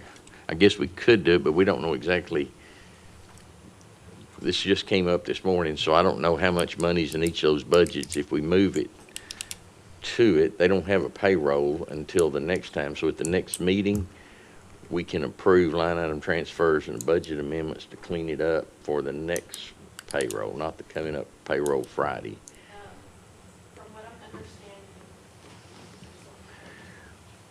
I'm just trying to make sure we're doing it right for y'all. That's my question. From what I'm understanding, these are current budgeted open positions for the precincts. Correct. That we are just. No, for the road crew, and they're going to be transferred to the precinct. So Yeah, they're in we're Fund, gonna the road take crew is road in crew Fund people. 10. Yes. Now you got to move these to Fund 20, 21, 22. But the positions are already currently budgeted and opened. Yeah. So, Correct. basically, we're just transferring personnel. No budget change really would be needed. Except he And doesn't have enough money in his budget. One of them doesn't. have- No, I think we do. We've looked We at it. can Oh, you think you got, Yeah, everybody's got we're- enough money to do it? Yeah, they'll do the quick administrative check, but I think on the, when you put hourly. Okay, well, and you're all saying this salary morning you combined. didn't have enough, so now you think you Well, we're got, thinking, yeah, we're close, but if it is, it's very nominal amount. so we can do that later in the year if it Yeah, gets to be like that. $1,000, Yeah, if it's any, but we think it's there.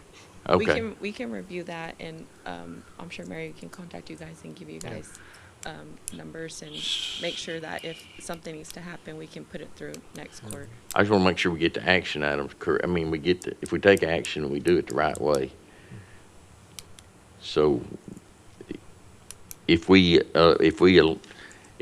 vote now to transfer the road crew personnel to the different precincts and to move all the equipment to different precincts, that all be worked out after the meeting.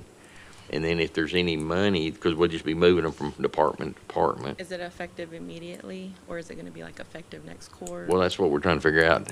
What works for y'all?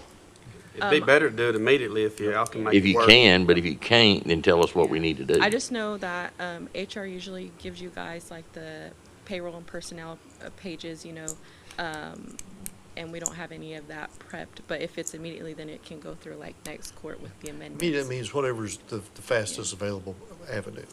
You know, so Yeah. if it's next court, if it, but it just, this is about making sure that we do this, rather than me hiring people off the street, and then we eliminate the road crew and we let people go that have been long-term employees. That's kind of silly, so. Well, y'all can still use them, and they just gonna get paid out of the road crew maybe next time until we get you transferred to the other department. They're, whenever they get changed to the department, the timesheets will reflect that, and then payroll, like if it's in between a payroll, we can make sure that it gets charged to the right department. Yeah. So I'm saying that, but the payroll's Friday, so they're already using them. Timesheets are 2 weeks Yeah, behind, so. Yeah, so I'm saying we're 2 weeks behind, so you're already using them. You just continue to use them, but they'll be charging their time currently and going forward till the next meeting to the road crew budget. And then once we get to the next meeting, then they'll go on y'all's budgets. That's fine. Is that the cleanest thing to do? Is that, Yeah, if you guys make the motion to immediately dissolve that, and Mary can, make sure that I'm saying this right. You can make the motion, and then our next court, we can have, HR Sandy put everything through payroll and personnel and put the effective date as that date, and then we can. As of today? Yeah, and then have, Mary we can verify that all the funds will be there, and if there are any transfers, we can put it through next court along with it. Your thoughts, Mary? Perfect. You okay with that? Okay, perfect. All right. Then I need a motion. I entertain a motion to move one employee off the road crew to precinct 1 and 2 to precinct 3, and equipment from the road crew, the long base dump truck to precinct 3, the short base dump truck to precinct 4, excavator and associated tools to precinct 1, C2 2500 pickup to precinct 3, other tools, fuel tank, compressor, toolbox, etc. to precinct 2. I'll make a motion to approve. Second. Got a motion second. All in favor say aye. Aye. All opposed? Motion carries.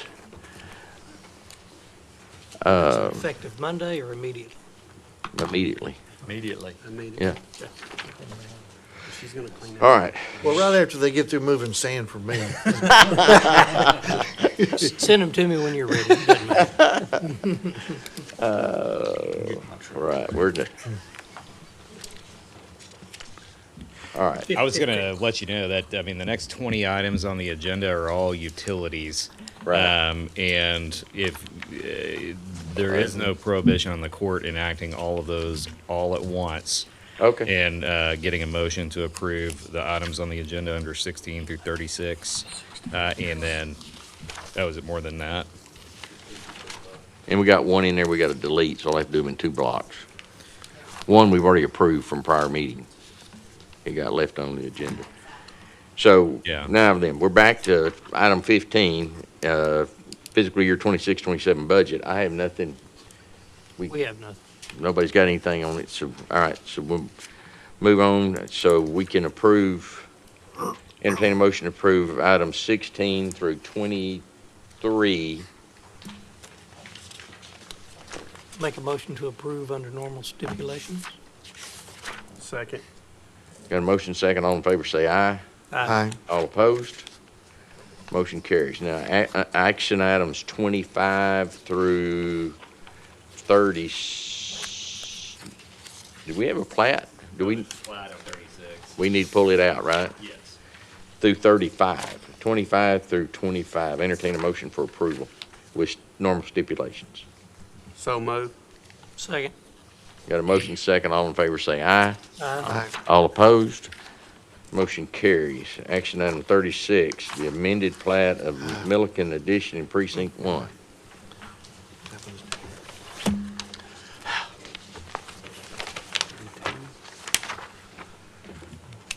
All right, this is amending plat, taking care of a Scrivener's error, and also you need to go back and look at number 32. Yeah, I was gonna say, 32 is different. Uh-oh. Simple but different. Oh, okay. So how do we undo that?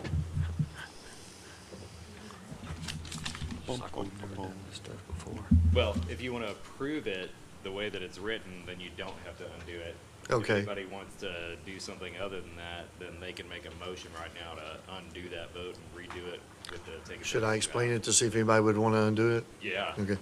So this was a simple one, guys. I believe you go all the way back to 2020. At that time, this road was put on the upgrade list at county expense. But it was pending when finances came available. There was no, I've not been able to identify any written or verbal agreements of where there was a commitment to go do this. The road is Rock Road. It's in acceptable condition. Is that to our Your radio tower. tower? Yeah. Well, that all work got done. Yeah, everything's done there, but there was a desire that was put on the upgrade list to take it to oil sand someday, and I don't know why. And I haven't, like I say, since I've been in office, there's been nobody contact me, there's been no complaints, there's no verbal or written agreements. I just want to remove it from the list There's because nothing, I we see didn't no talk about that in court. yeah, I see no reason to upgrade it, so. No. I agree. I mean, I don't have, y'all know what that is? Let the We had to get an, we had, when we were getting our radio system that now has gotten really expensive, we thought we were going to be able to put an antenna on top of the water tower at Combined Consumers Water District. And for whatever reason, that wasn't gonna work, but they gave us a area, to lease for $1 a year or whatever. And we built an antenna there to get it up high enough so it would work for us. But that was on a private road. And so we had to upgrade the private road to get it to where we could get in and out of there significantly. And so and then we had to do some rock inside for Combined Consumers, to have a rock drive going into theirs. And then we had a turnaround area in it. And, but we did all that at county expenses for the radio project. Yep. But there was never any talk about oil sand that I remember. And you're just wanting to remove it.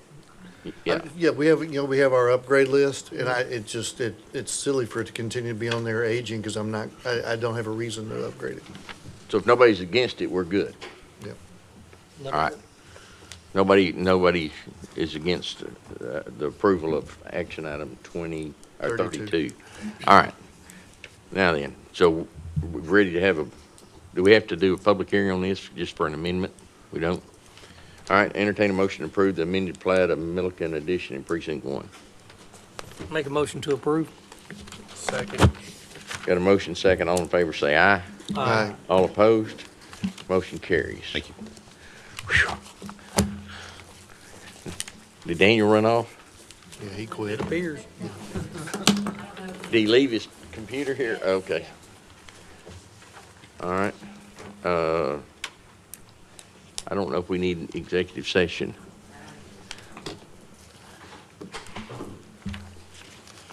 I'm hungry. I hope we don't need it. We're going to order pizza.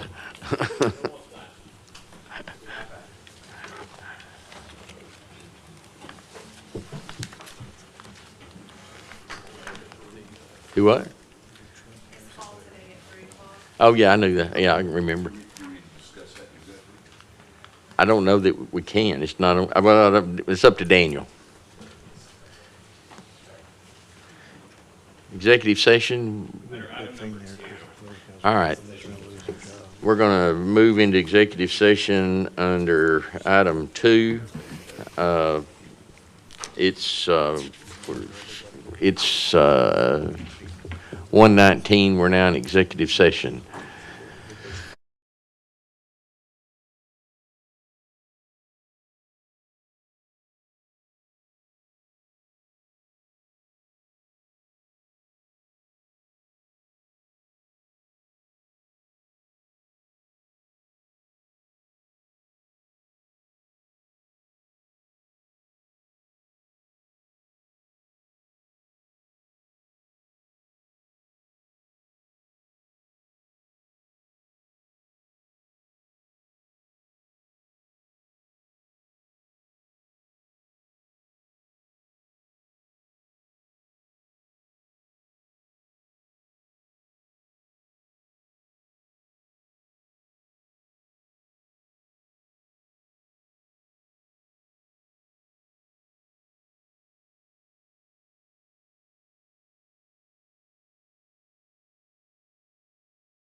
Anybody got their phone on?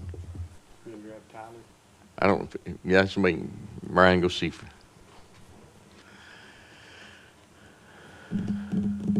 He may have gone to eat lunch. That's where I'm ready. We're up. All right, it's 11:42. We're back in regular session. What did I say? I can't. I'm hungry. 1:42. I missed my lunch. Anything else before the court today? Entertain a motion to adjourn. Motion to adjourn. Second. Got a motion second. All in favor say aye. Aye. All opposed? Motion carries. We're adjourned at 1:42. Thank you, everyone.